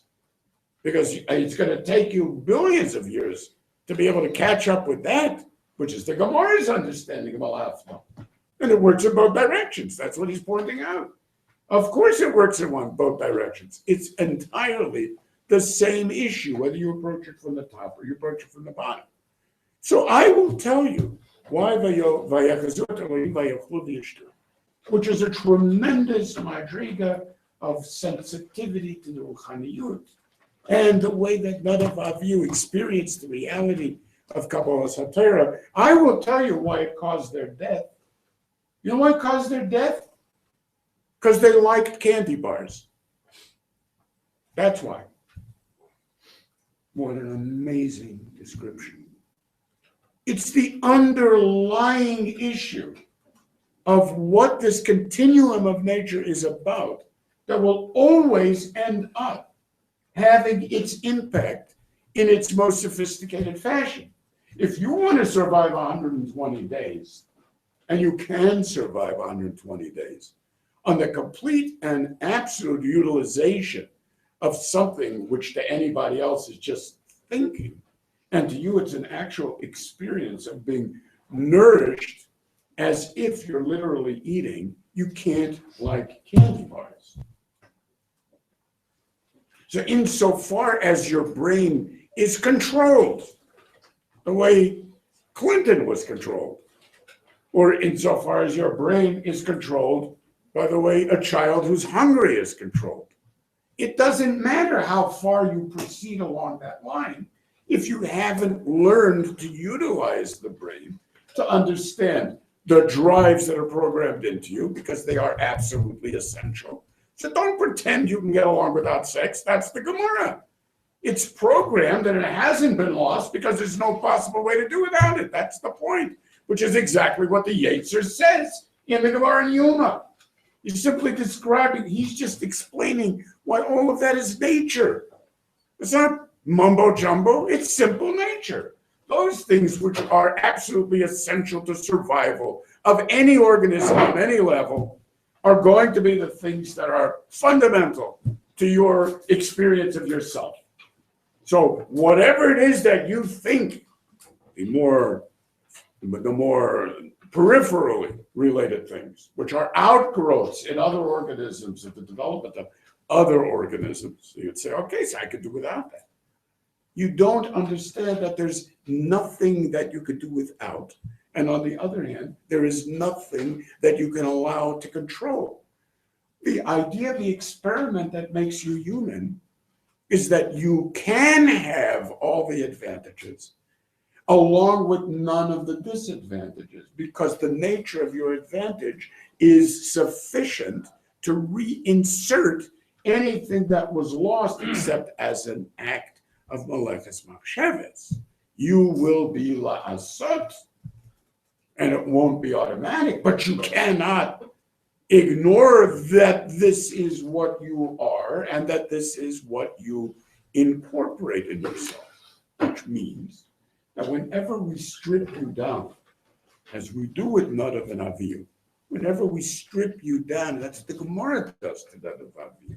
So these were the brightest and the best, right? So why do we need to strip them down to underlying behavior? Well, not what it sounds to me, so no girl is good enough for us.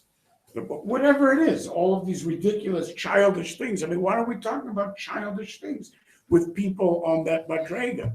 Because they still like candy bars.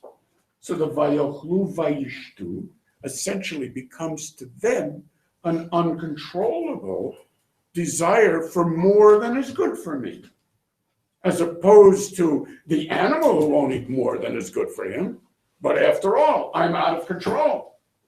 I do eat more than is good for me.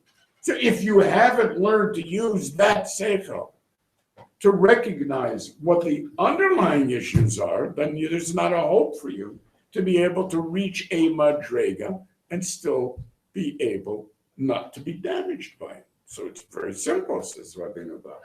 In the end, there is no difference at all in the story of the continuum of the drives, just in terms of your recognition of what it is that you're attempting to do with your identity as human. And therefore, since it's a continuum, and that's the whole point that it's making, since it's a continuum, and it works in both directions, the teva will be mochiach you. And from that, you must come to be mochiach the teva. And there's no such thing in a world like that that is closed from beginning to end, which is the whole concept of maleches machshavas. There is no such thing as something that is innately good or bad. It's just teva versus its application. That's all. So any structures can't be bad. They simply are what is. Now, what do you want to do with this? Comes along, therefore, the Vayakhel. Now, for the first time, we can understand it. It's the exact opposite of the Christian approach. There's no good and bad. He's not talking about good and bad. He's talking about advantages in your evolutionary behavior. And he's pointing out the most amazing, clear-cut musar, that the first thing that any intelligence needs to do is to utilize that very intelligence to restore the things that would otherwise have given him by nature, but which there wouldn't be him, which would be merely generic, and there would be no avaida, and there would be no lasot. But to deny that is undoubtedly going to destroy you.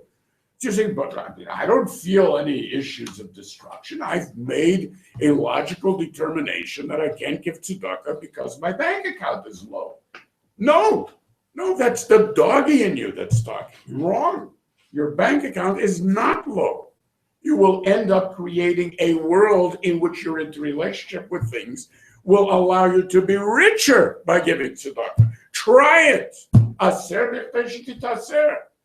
You say, but I haven't worked out. The more I control my programming and my computers that don't let anybody in to an open source, the richer I'll get because they need to come to me. Wrong. Believe it or not, Try it the other way, and you will be shocked to discover that as you give more things away, you will get richer and richer, because the entire structure will evolve in a different way, which will allow you to get richer and richer. And it's not your seichel that's telling you this. Wrong. It's your doggy that's telling you this, because he's hungry and he wants to eat it now, and so on and so forth. It's an amazing insight.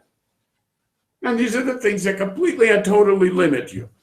And therefore, it's exactly the same thing with your belief systems and with all of the things that are, oh, absolutely, these are givens. Of course, they're givens. They're givens because they are heuristics that were discovered by your doggy. And they are very useful heuristics, but heuristics are very limiting. They work well for the specific circumstance. You say, okay, so what, I got to sit here and bother thinking about, but that's the whole point, isn't it? So every default, that's what he's saying. Teva loves menucha, meaning it loves defaults. If I've spent 100 million years developing these heuristics, what do you want now? Pretending that Teva is intelligent. What do you want? Risk it all and start from the beginning? Obviously, we can start from the beginning. The body plans that we have are ridiculous. The planning of creation is a joke. It's all unintelligent design, ridiculously poorly designed, in the most crazy ways in which we suffer the most horrible kinds of diseases because evolution hasn't taken care of the most simple things. So, okay, so what's the solution? You want to go back and design a robot? What exactly is the solution? So you are stuck with the design that was given to you. That's the point. And this goes all the way back to bris milah. It's exactly the same thing. What do you mean, vayeh tamim? If I change something, aren't I? No, just the opposite. But so then do I have to go back to the beginning? No. Improve. And of course, the whole issue of development of humanity is this improvements. There's no basic difference between a Model T car and a Jaguar, but it's a list of millions upon other millions of these tiny little improvements, in which it's almost unrecognizable. If that's the case, then the interrelationship between two directions is always going to be very subtle, says Rabbeinu Bar. You understand the subtlety of the difference between Vayakhel Elohim v'yochlu v'yishtu on the one hand, and Moshe Rabbeinu says lechem lo achalti, mayim lo shatiti, and that becomes the whole godless of the Vayakhel of Yom Har Sinai, and the same people who have the same feelings, exactly. It was the destruction of Har Sinai. How do you explain that? So therefore, I'm telling you, if you understand this, then you will understand the difference of the Vayakhel of Moshe. Because if I'm putting you into the context of what it is to be a Vayakhel in terms of Har Sinai, okay, so now we're talking something completely different. If we have a mob that creates the Mishkan, and it creates the Mishkan within that Hakelah, so I'm going to tell you something. It's definitely a mob. And you know what? I want it to be a mob. Why? And here comes to the fore, a halacha l'maisa. A simple halacha l'maisa, which everybody knows. It's a rather strange halacha.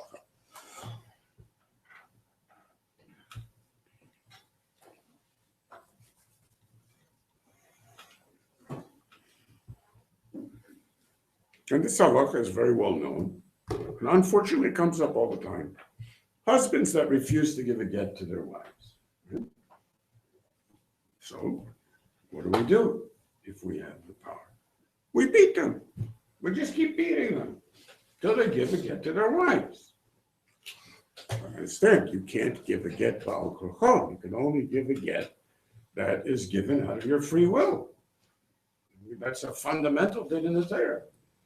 And any get mu'useh is a get that's pasul, by definition. So how can we possibly beat a guy to within an inch of his life and sometimes kill him if he doesn't respond, and say that that is a get kosher?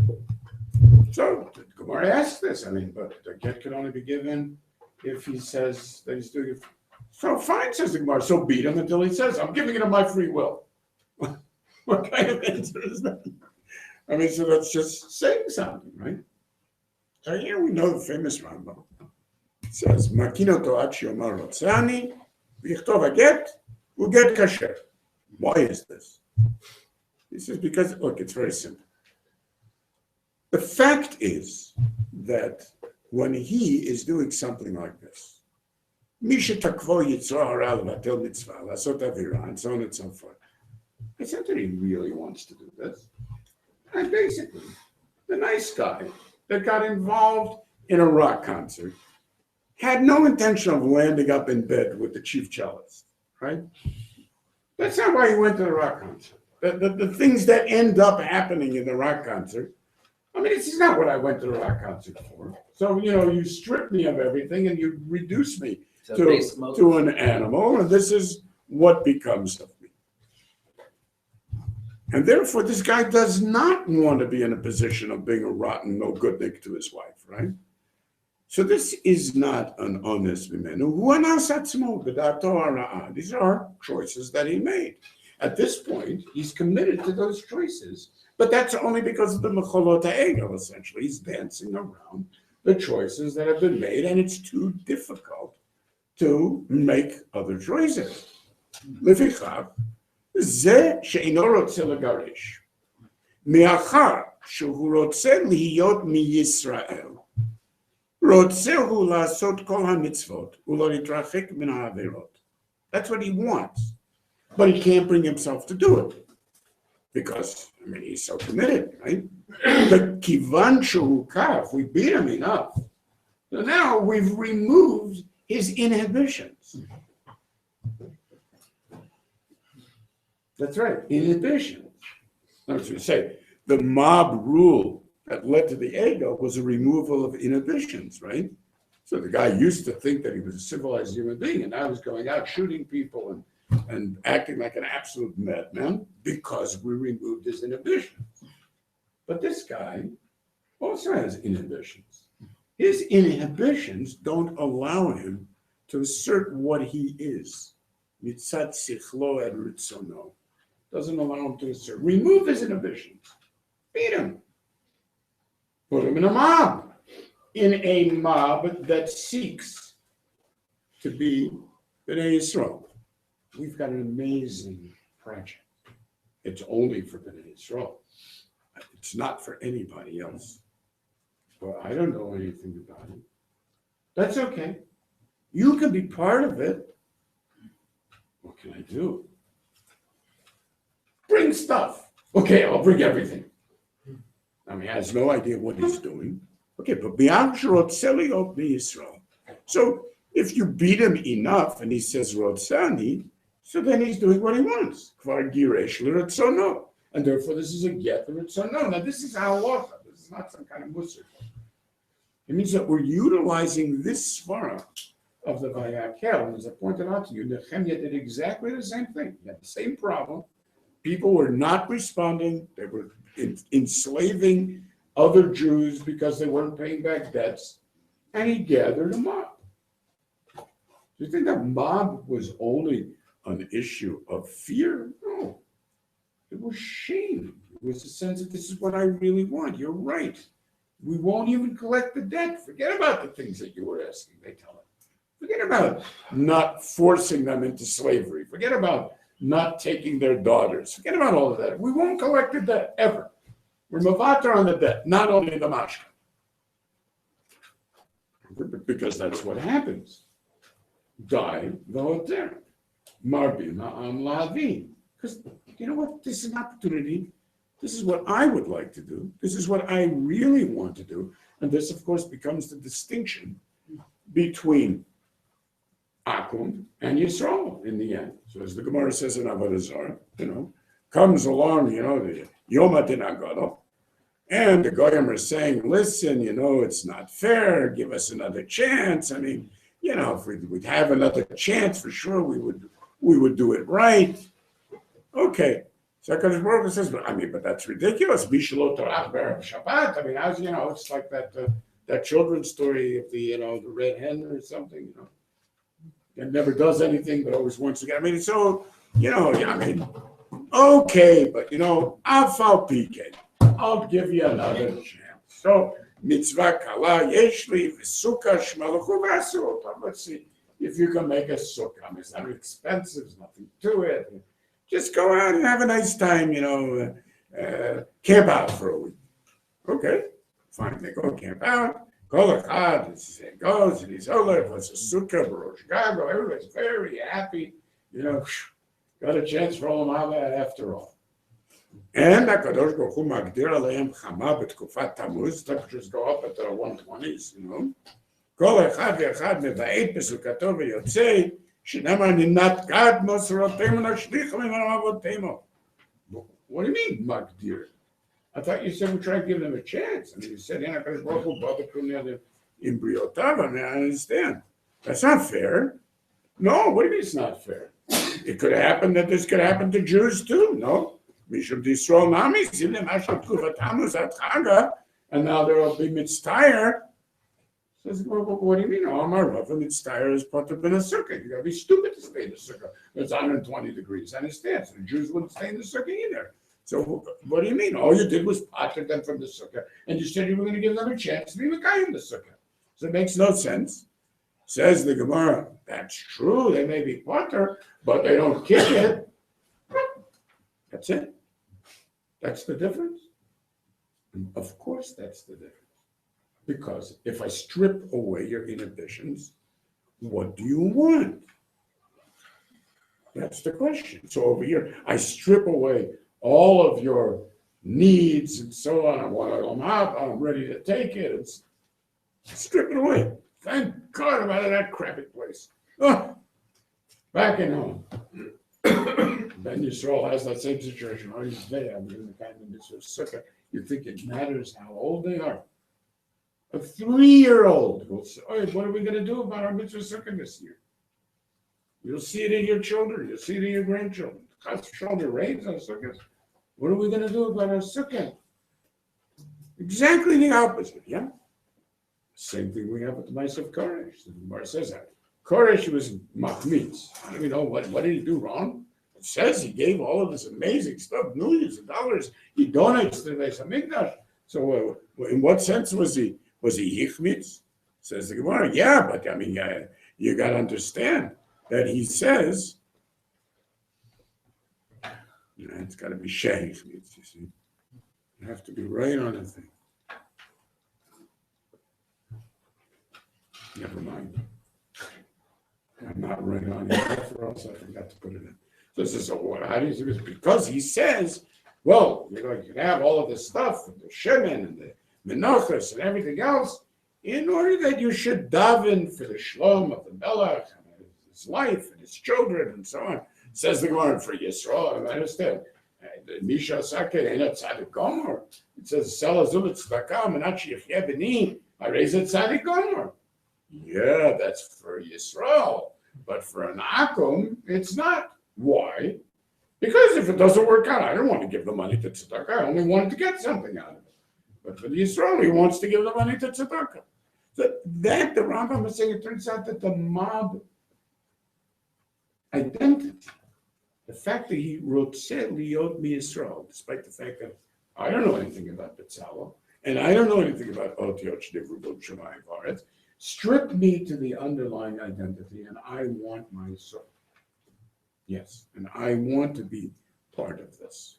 Now, the truth is that you have to understand that this is an emergency. It's mamish an emergency. It's an emergency for us. This is not theoretical stuff. Why? Because, look, in the same way that Yecheskel was told by the Malach, show b'nei Yisrael, ata ben Adam, haged b'nei Yisrael, et habayit, yichamu mi'avonotayem, u'moredu et ha'tochnit. Ridiculous. Because I'm reading the plans of the third Beit HaMikdash in Yecheskel, I'm going to be embarrassed by my sins. I'm getting a David Tochnit and I'm gonna like fall to pieces. It's gonna be bored. I'm like, well, who in the world would respond to that, right?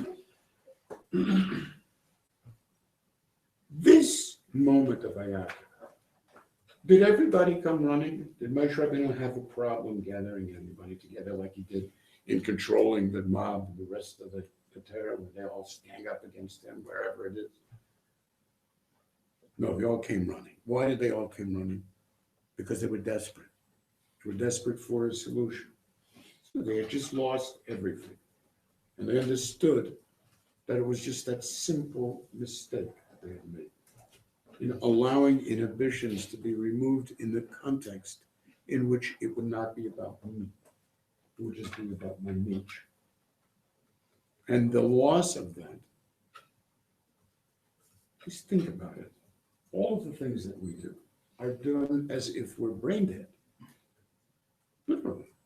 You look at people walking down the street, we can identify all the brain dead people there, right? No, it's not funny, it's terrifying. We see people going through motions, having supposed feelings, talking as if they're human, but there's no one to talk to. Inside, you know there's no one to talk to. It's just zombies, exactly. So you're thinking, the real terror of such a thing is not that the zombie's going to come out and eat you. It's that if human beings can be zombies, It's 23 then hours. there's, oh, stop that. So then if human beings can do that, so can you. And you recognize that indeed, whatever percentage of your behavior is pure zombie, this is terrifying. Right? So your life is literally going to waste, whether it's because you like candy bars as much as another you like candy bars, or because you are tired because your doggy is tired, and you are bored because you absolutely do not recognize any of the significance of the things that you're involved in. So you're walking around brain dead. You go through motions of davening, but there is no davening. Go through motions of doing mitzvahs without any kavanah. We're not even yotze the mitzvah according to many shittas. And you go talking about things in which ultimately you feel completely alienated. And I'm not really interested in this, but I go through the motions. So whatever it is, I'll take my kids out to a restaurant. I can't stand going to restaurants, but okay, we'll pretend that it's lots of fun. Nobody's having any fun. Everybody is pretending. Why? Because the heuristics are such that you can only engage in them because you're brain dead. I mean, it's utterly insane the way that people go around that. So this is the ultimate mob psychology. You're living a mob life because since it's accepted, you're supposed to take your family out to restaurants, or since it's accepted, you're supposed to sit around on a Shabbos table talking about insanities and stupidities and accepting every type of ridiculous behavior or whatever it is. This is the way it is. What are you going to do? You're going to be the idiot that's going to try to change things. And deep down, you're also brain dead most of the time. So if you just come from Maimon Har Sinai, there is nothing more painful than being brain dead. Nothing. Knowing that what it was that you had in your hands was chayrus. Having tasted what it was to have a mind that's alive, that's aware, that's responsive. These people were desperate. These people were avelim. These people are waiting for whatever crumbs HaKadosh Baruch Hu is ready to throw us. They're ready to throw us a mishkan. It's horrific, but that's what I want. That's what I'm ready to do anything for. That desperation is a desperation that all of us share insofar as we continue to care and don't want to live a life in which there's no one inside and there's nobody to talk to. So we pretend that the small percentage of ourselves that is alive is what we're about, but 90% of us is not about that. So when we see others that are brain dead, it's very scary. What am I doing sitting at this table? And it doesn't matter. You can be talking divrei Torah. You understand? Nikiyei Hadas בירושלים, watch who they would eat with. What? Nikiyei Hadat, Yeah, watch who they would eat with. Very good. Exactly. Yeah, and that's the way you feel. I don't want to be in this chabura. I don't want to have connection to these people. I don't want. What's wrong? They're speaking different Torah. They're singing Shabbos Nagunim, but it's just, there's nothing here. And it's a very scary kind of thing. So what in fact is offered to us? That's what Vayakhel is saying. We need to imagine, and this is also halacha. These are things are halachas. They're not Muslim. You need to imagine the difference between, let's say, you do things in the context of your belief system, right? When you do something wrong, then you believe that God will be forgiving. I mean, why not? Right? It's basically a world about me to encourage my development. And if I fail a little here and I fail a little there, obviously God is on my side. And, everything will work out, right? I mean, is that what it's about? Now, imagine yourself in the same situation, but this time you're standing as a Kohen about to bring a carbon, and you're too lazy to do the Tilas Yadayim Raglayim from the Kiyot. Do you expect that God will be forgiven? Of course not. When something happens to Nadav Avihu, does it make you feel that's so unfair? Or does it make you feel, what, a bunch of schmucks? This is where you go out and you do something that you want to figure out for yourself. Here? What do you think you're playing with? The Sevivav Nisarama is so evident that, it's all very nice to play games when I'm sitting davening in my bedroom, because I woke up late in the morning and I'm playing games or pretending to have a Shabbos Suda, with guests that are talking about Dvorim Shel Mavakak and so on. And they pretend. So then fine, I understand. Yeah, of course God will be forgiving. You don't care and he doesn't care. But now when you're walking into the Beis HaMikdash, right, this is like the real thing. So you hear these mitzvahs, we've not Beit HaBechirah, V'chein ta'asu l'dorot, V'lo yizach hachor shemei ala yifod. You think to yourself, these are real mitzvahs, like these are things that are as part of the way that my life is supposed to be, like this is what I'm supposed to be thinking about and working on. Don't take out the Badei Ha'oren from the Ha'oren. What Oren?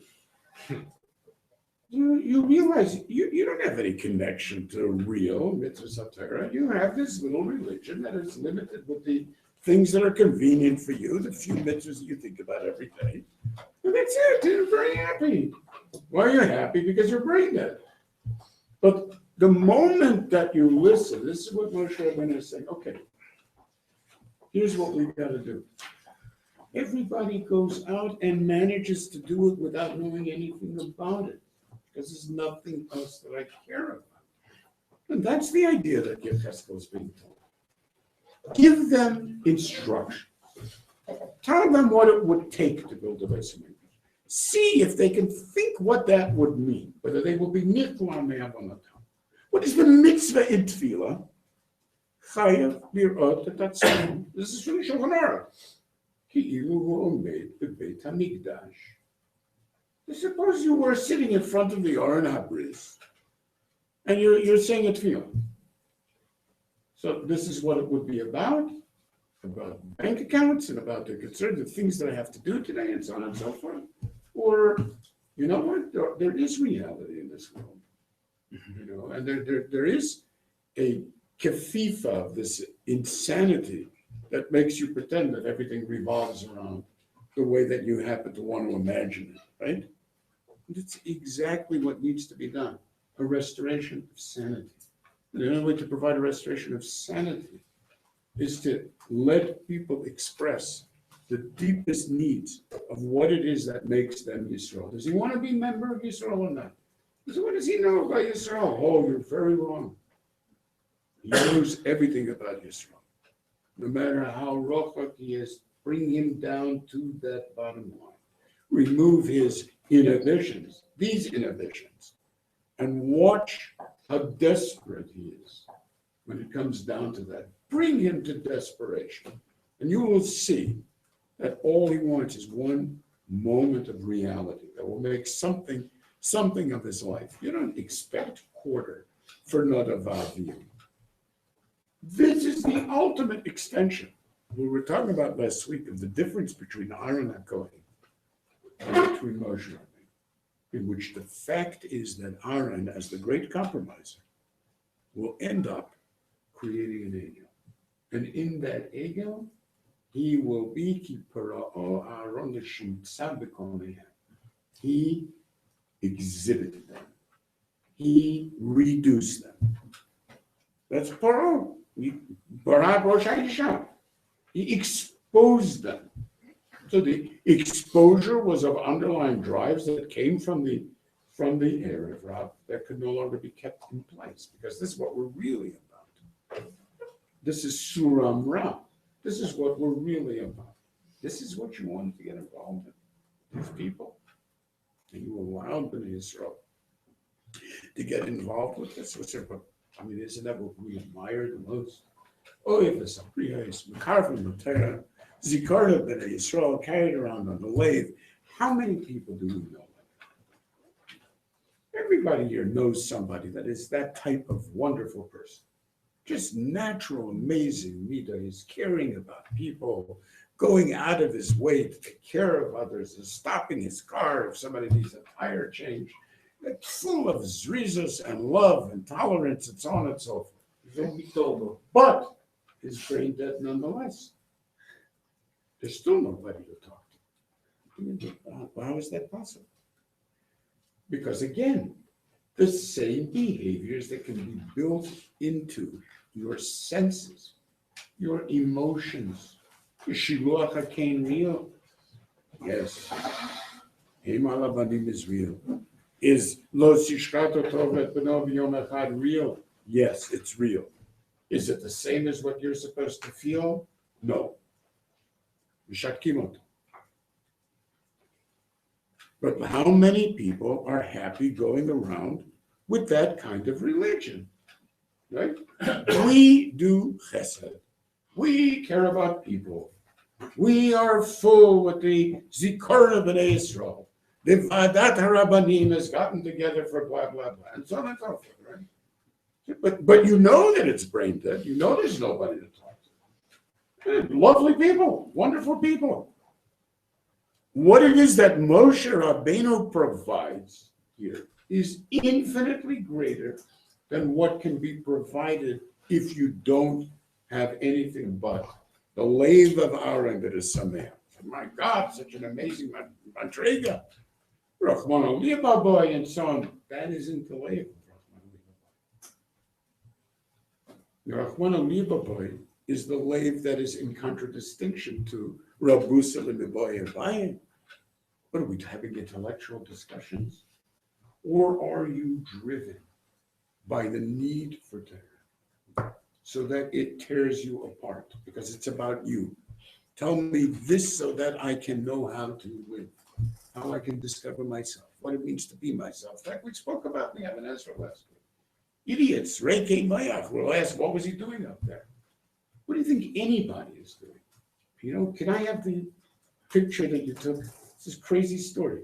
There was Moshe eating the night of the shear, right? Happens accidentally to carry into the bathroom for his bathroom literature Isaac Asimov's Intelligent Man's Guide to Science, right?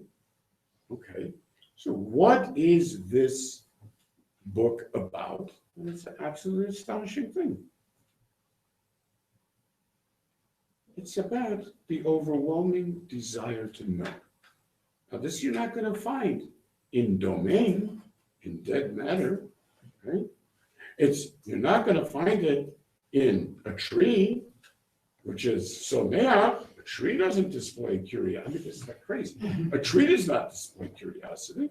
You know, the wind, the rain, the ocean currents bring them what's needful. Try to think what they can. And so on, they die as stoically and as undemonstrably as they were. Early in the scheme of life, however, independent motion was developed by some organisms. So now we're up to beyond it somehow. It's totally crazy, right? It meant a tremendous advance, but then adventure had entered the world. Right?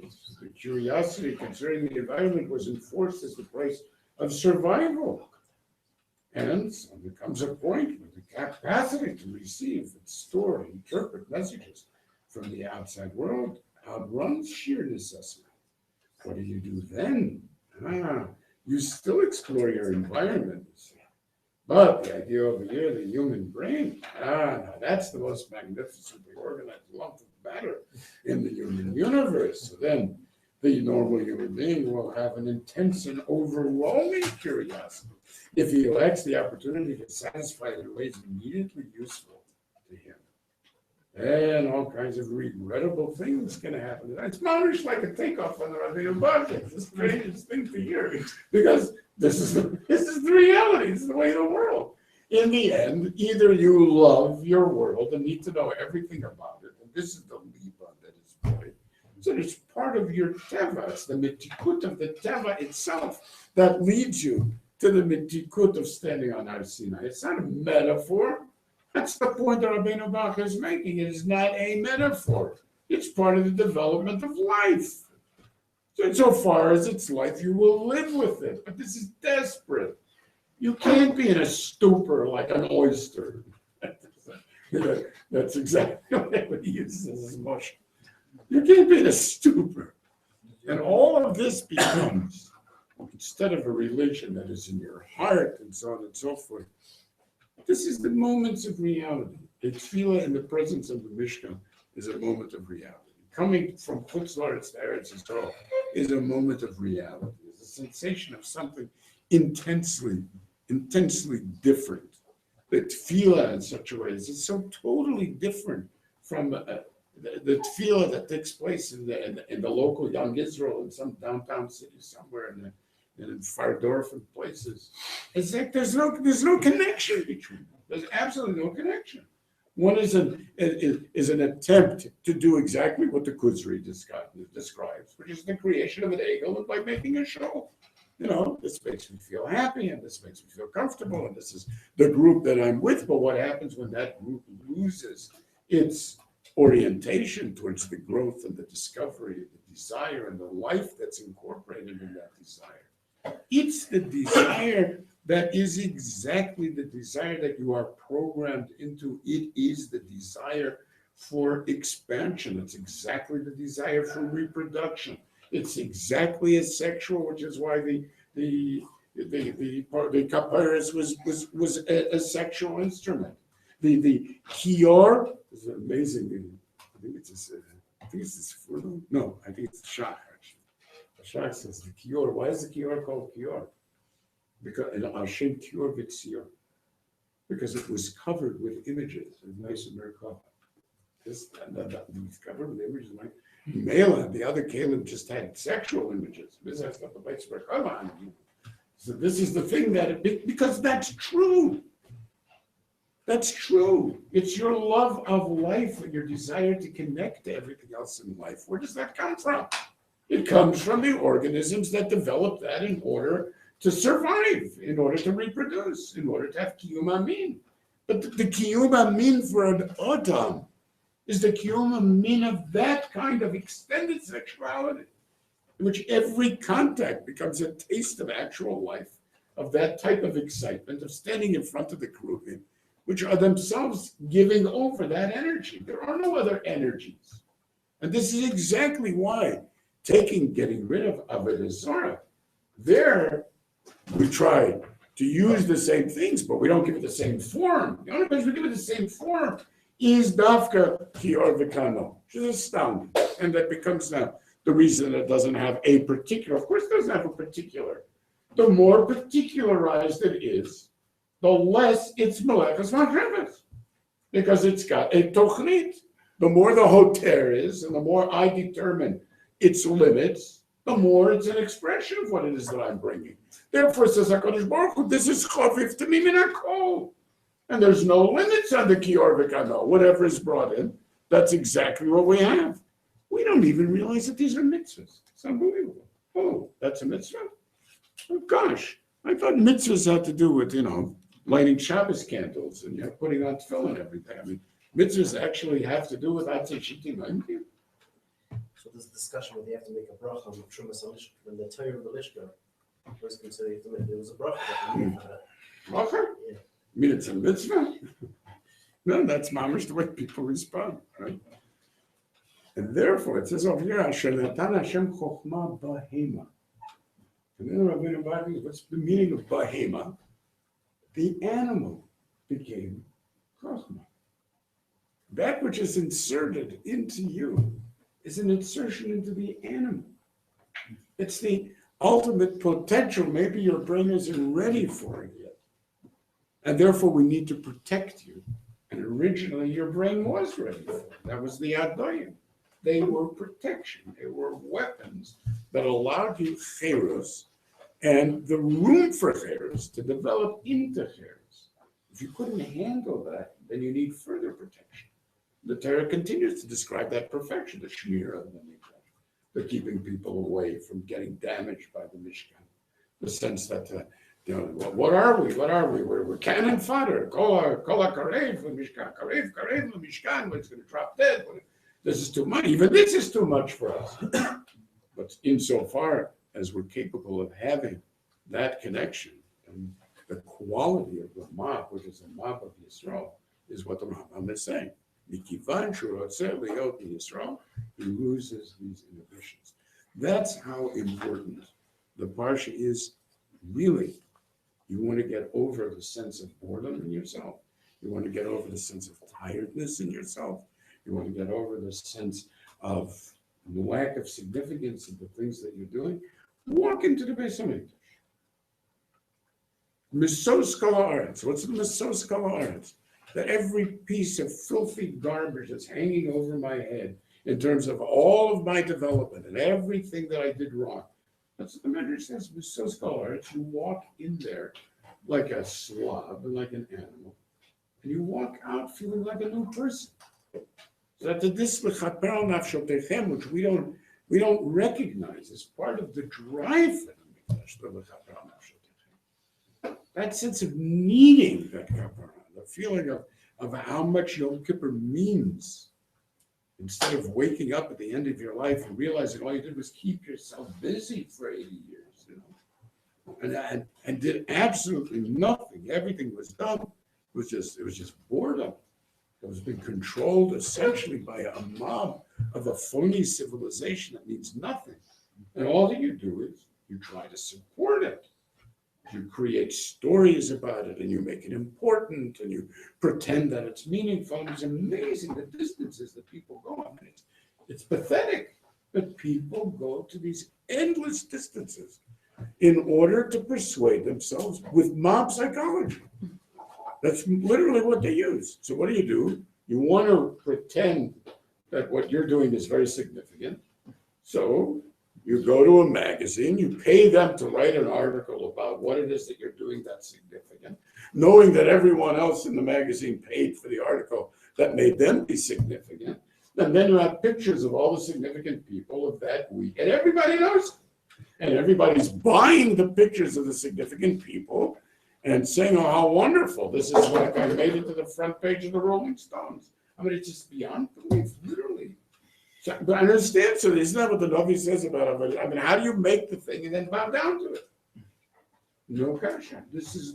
I'm really not being cynical. This is the question of realities, the way things are. You'll have people sending in pictures because if their picture is put in there together with the other people who feel the same thing, if my picture is put in there together with his picture, so all the pictures add up to the fact that everybody whose picture is here must be very kosher. Why? Because each picture is based on everybody else's picture. You've never seen these magazines. They consist 90% of pictures. Literally. Go to your religious newsstands or People magazine. Same thing. So you live inside of a bubble of Avodah Zarah, that's all, in which you create the things that you dance around. And you actually pretend, you know so well deep down inside of you how meaningless it is, how empty it is, how you're desperate for something of substance, and there's nothing there. Buying likes on Facebook. Yeah, good. I'll like you if you like me. Enter the, like us and then enter the competition. So then the company has 500 Yeah, likes. So now everyone thinks it's important. Forget about that. It actually describes the value of the company. That's dumb. We'll actually evaluate companies on the basis of everybody else's Yeah. Because that gives them significance, because now everyone's liking them. You can buy likes of business.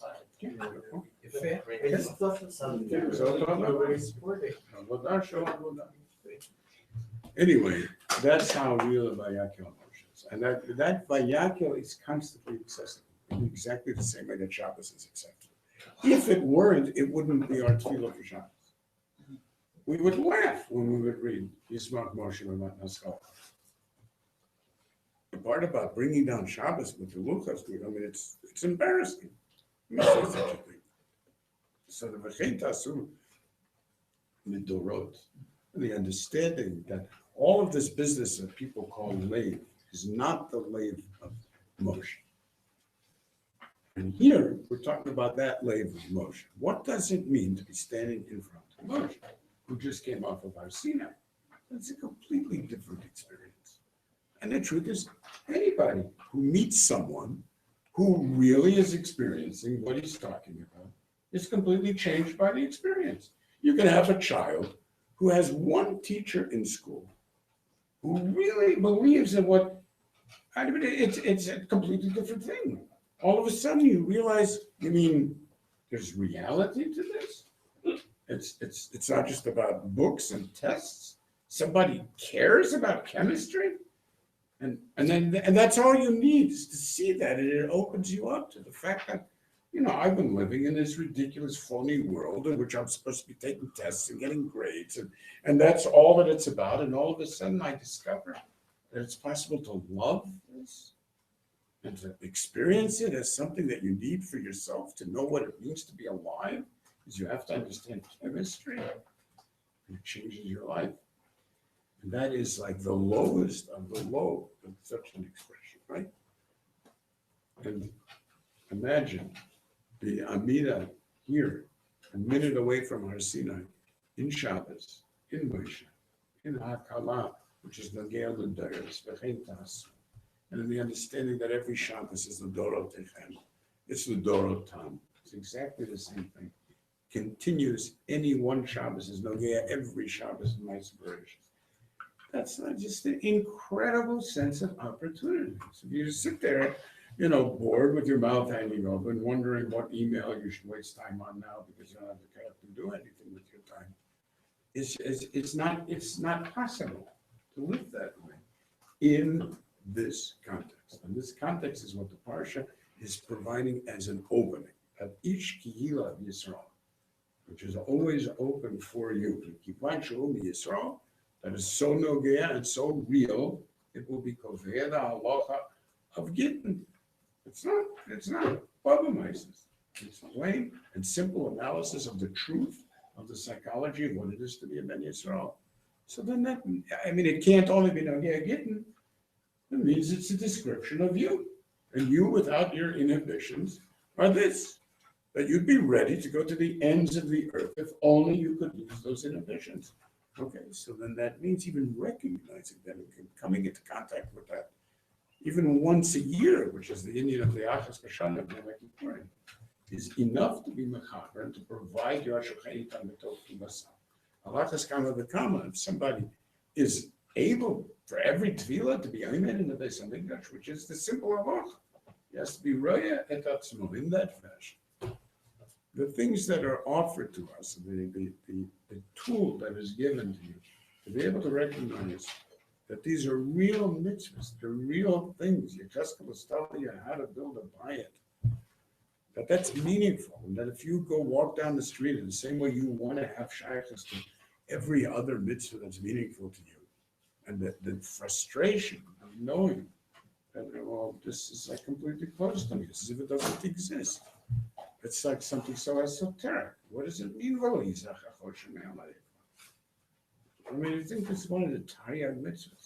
You go on like this, right? And it's just an amazing thing. This is the underlying inhibitionless nature of Israel. So maybe it's the Korah to actually experience. אני גמרתי.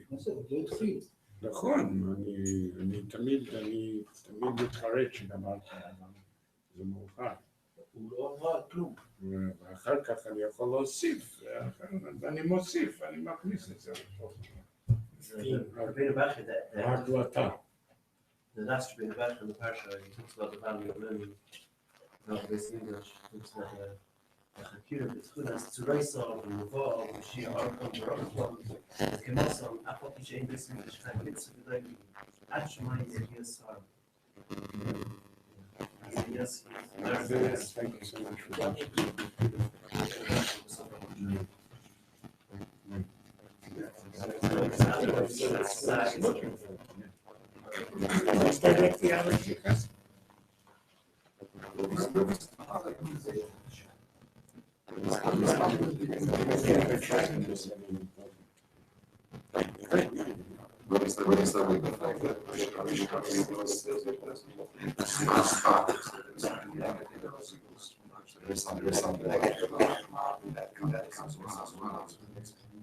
I'm saying that if we see from there,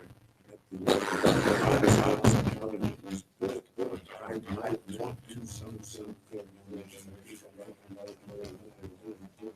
So doing this as a part of the problem, or doing something part of yes. It's connected to the outside.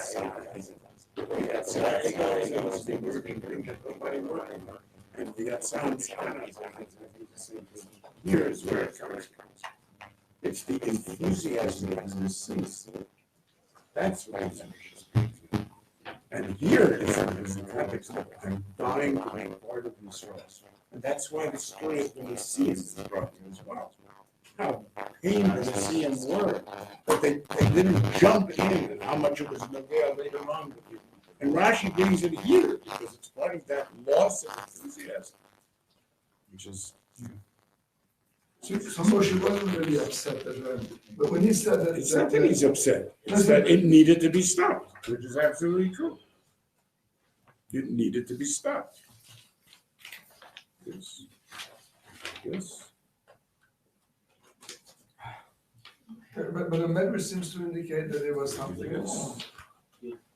Does the Medrash indicate? No, it says in and that's exactly what he was coming. You can't be omed al in terms of its being. You can only be omed on it by removing its inhibitions. You can't say it makes sense, I can analyze it, because they act like total idiots.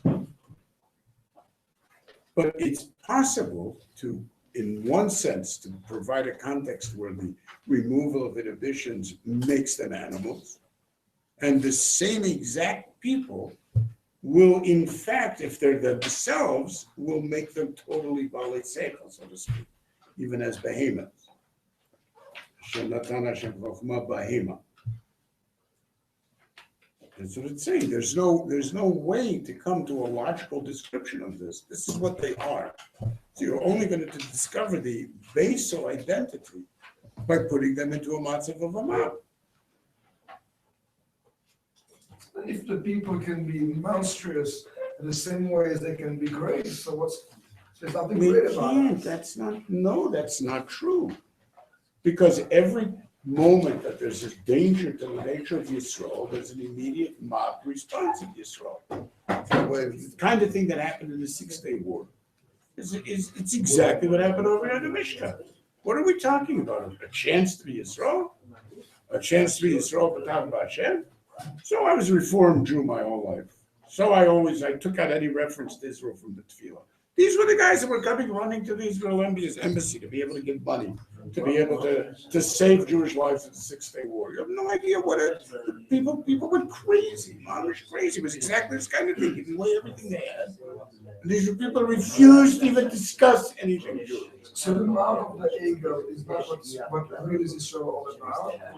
That's the Erev Rav. So you can be clear the Erev Rav in Das. When Moshe wanted to be Megala was, and what do you, when you don't have an Erev Rav, what do you have? Something that is entirely an honor. That's why the Erev Rav was not involved here. Because it stresses B'nai Yisrael. When you see it, that's when you gain courage.